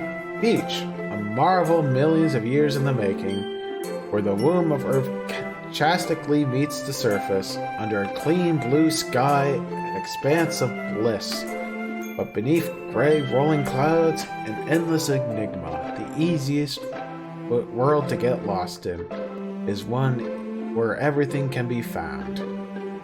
One can only build a sandcastle where the sand is wet. But where the sand is wet, the tide comes. Will it gently lick at your foundations until you give in? Or will a sudden wave send you crashing down in the blink of an eye? Either way, the outcome is the same. Yet we still build that sandcastle. I stand where the foam wraps around my ankles, where my toes squish into the sand. The salty air is therapeutic, the breeze is gentle yet powerful. I sink my toes into the ultimate boundary line, tempted by the foamy tendrils. Turn back and I abandon my piece to erode at the shore. Drift forward, and I return to Earth forevermore. I'm aware that the beach is kind of an insane thing to write about, but I did my best to take a metaphorical approach to it. Yeah, Natsuki already told me about it. You did? You didn't say anything weird, did she? You just wanted us to write about the same topic again. I suppose we'd better compare the differences in our writing style or thought process. Anyway, it was her idea. Knowing her, it's no surprise that she wanted to do something like that. She probably just wants to show off. Not like I have a particular interest in her writing style. I just went with her request. But I suppose it's not bad to write about something simple on occasion. It can be refreshing, you know. It's good for me to calm my thoughts once in a while. Yeah, I think I agree. Thanks for sharing. Okay, you three. We're all done sharing poems, right? Why don't we start figuring out... Hold on a second. Is it just me, or did you say something strange just now? Eh? Something did sound a bit unusual. That's right. You deviated from your usual catchphrase when addressing the club. Catchphrase? I don't have a catchphrase. Jeez, why is the mood so weird today? Look, even Yuri isn't immune to it. Stagnating Eris common foreshadowing that something terrible is about to happen. In your books, maybe. Look, the only thing different is that Sayori isn't here. Ah, it seems you're right. Sayori always helps lighten the mood a little bit, doesn't she? It's almost like everyone's balance is thrown off a little when she's not around. Where the heck did she run off to anyway? I thought she just went to pee. Natsuki, please show some decency. Oh, come on. She actually wasn't feeling too well and went home early. Is that so? I hope she's alright. Seriously? Of all the times to not go home with her, you picked the time she's not feeling well. So much for you two being all lovey-dovey. Ah, no. First of all, stop understanding my friendship with Sayori. Secondly, She's kind of been avoiding me, so I didn't want to force it. Oh. That curious expression coming from Yuri of all people. Calm down, guys. I talked to her earlier and everything is fine. What did she say? Anyway, we need to figure out the rest of the festival preparations, so let's decide what everyone will be doing this weekend. I already know what I'm doing. That's right.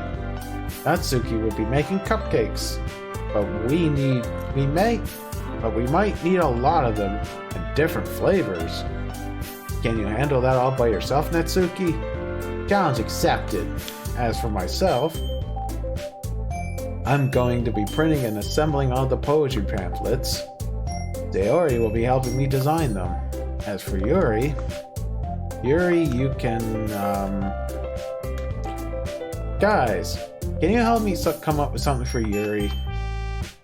I'm useless. No. That's not at all. You're the most talented person here, you know. Now Natsuki's pouting too.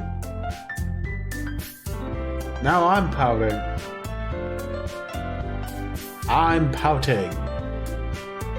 Geez, even I can tell now. I guess I never gave Sayori enough credit, but I can tell things are even harder on you when she's not around. That may be the case, but if I can't also be a leader on my own, then I won't grow as a person. So Yuri, you have beautiful handwriting, you know. So you should make some banners and decorations to help set the atmosphere. Atmosphere? About that, I love atmosphere. Yuri's expression suddenly changes as if she stares at her desk and focuses and starts nodding to herself. Her mind is already racing, I see. That's great. You'll be a wonderful help, Yuri. But anyway, that just leaves you, Eric. The one who's truly useless. Don't say that. In fact, both Natsuki and Yuri have some pretty heavy tasks to handle. It would probably go a long way to give one of them a hand. You could always help me out as well. I would really be appreciative of that. Is Monica suggesting I spend the weekend with one of my club members? How on earth are they gonna respond to a suggestion like that? I suppose I wouldn't mind a bit of help. Well, even if you don't know how to bake, there's always some dirty work I could give you. It's not like Monica's gonna give me a choice, and you shouldn't be sitting on your butt anyway. Natsuki tries to mumble a bunch of excuses like that. If I recall, Natsuki, you mentioned that you would really like to handle the baking on your own. Eric may not like to be around you if you only make him out to be a nuisance, so therefore, he may be more suited to assisting with the decorations. I never said that. How hard could it be to make a few decorations anyway? It sounds more like you're making excuses for Eric to. What are you saying? It'll be extremely meticulous work, and baking isn't. Just do what you think. Guys, let's settle down for a moment. In the end, I think it's up to Eric to decide how he'll like to contribute. Besides, he hasn't really got the chance to spend any time with me yet, you know. So I'm sure he's interested in. You literally just said. I'm surprised as well. Sorry, I was just saying though. Jeez. Can we just settle this already? Yeah. Eric, you're okay with this, right? In the end, it's up to you. Of course. Very well. In that case, everyone looks straight at me. But of course, I'm gonna go with...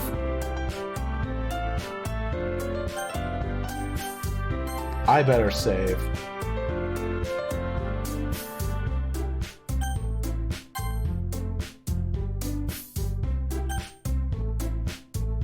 Actually, this is a good time to take a little bit of an intermission.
Alright, I'm back.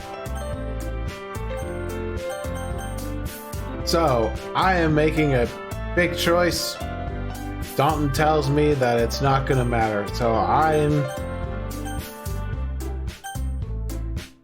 already saved, so I'm gonna pick Yuri.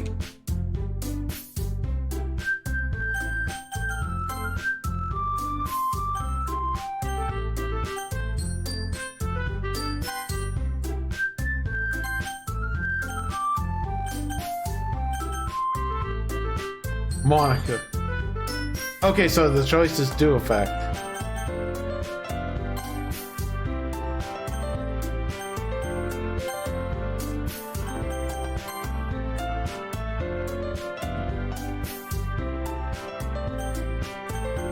Okay.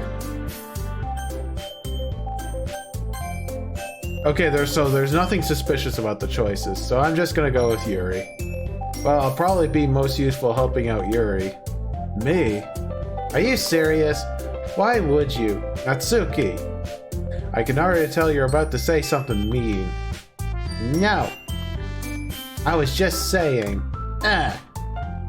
You'll be helping out Yuri then, Eric? Yeah. That's what I'm going to do. I'm glad.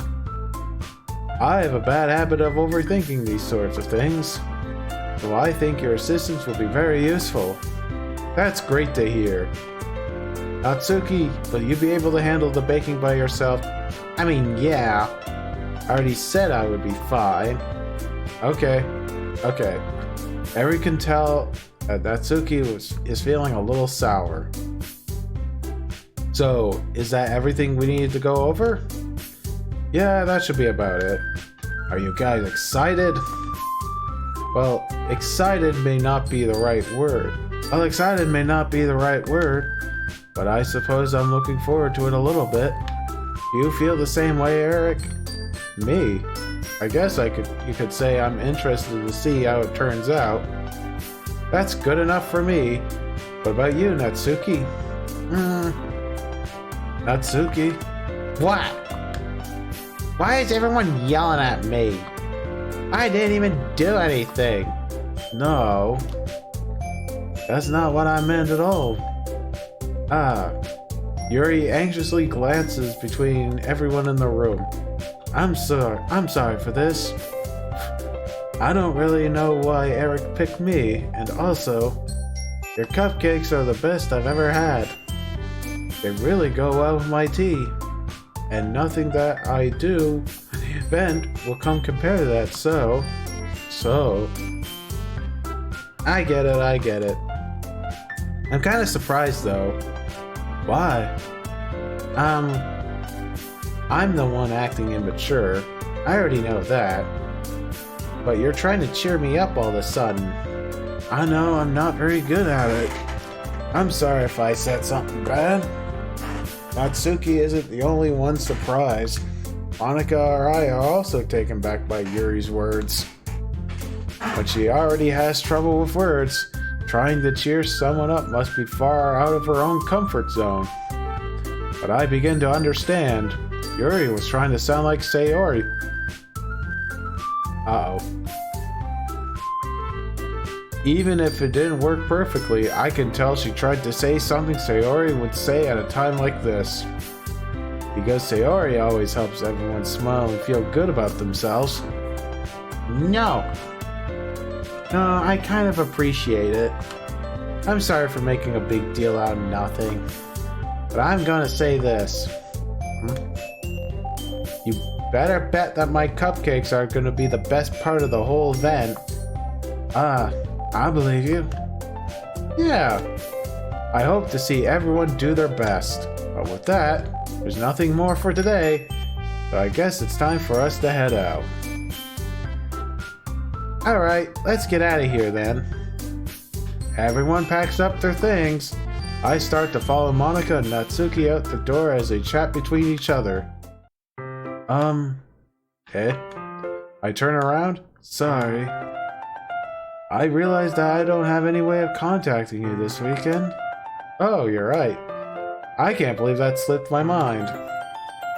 Did I give you my phone number? I think that would be the best way, yes. Alright then. Yuri and I exchanged phone numbers. Okay. Then I'll be stopping by your house on Sunday. Eh? My house? Is that a problem? Not at all. I just thought that I would be the one going to your house since I'm the one helping you. I suppose that makes sense. But if you don't mind, I think I would prefer going to your house. Alright. In that case, it won't be a problem. I decided not to press Yuri for a reason.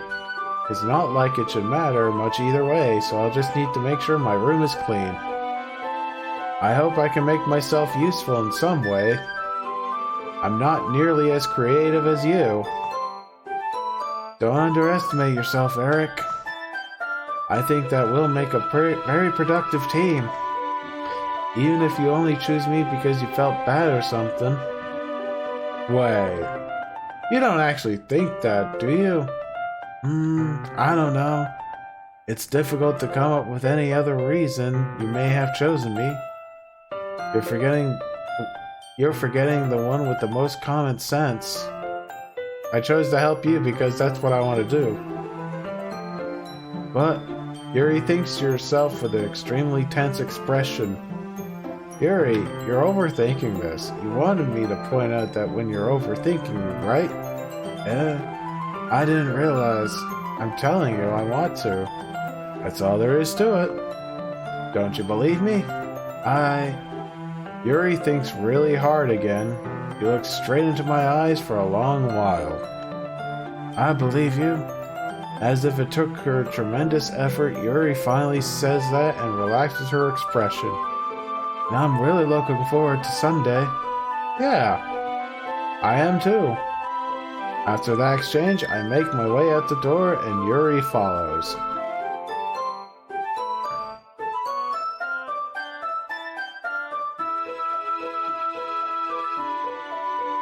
I can't believe this.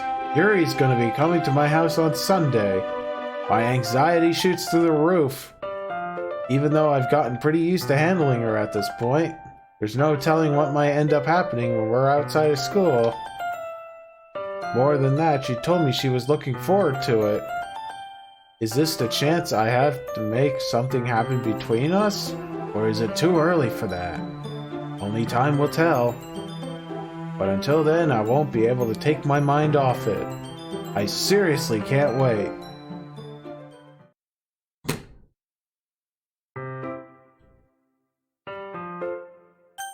Okay, I think this is a good time.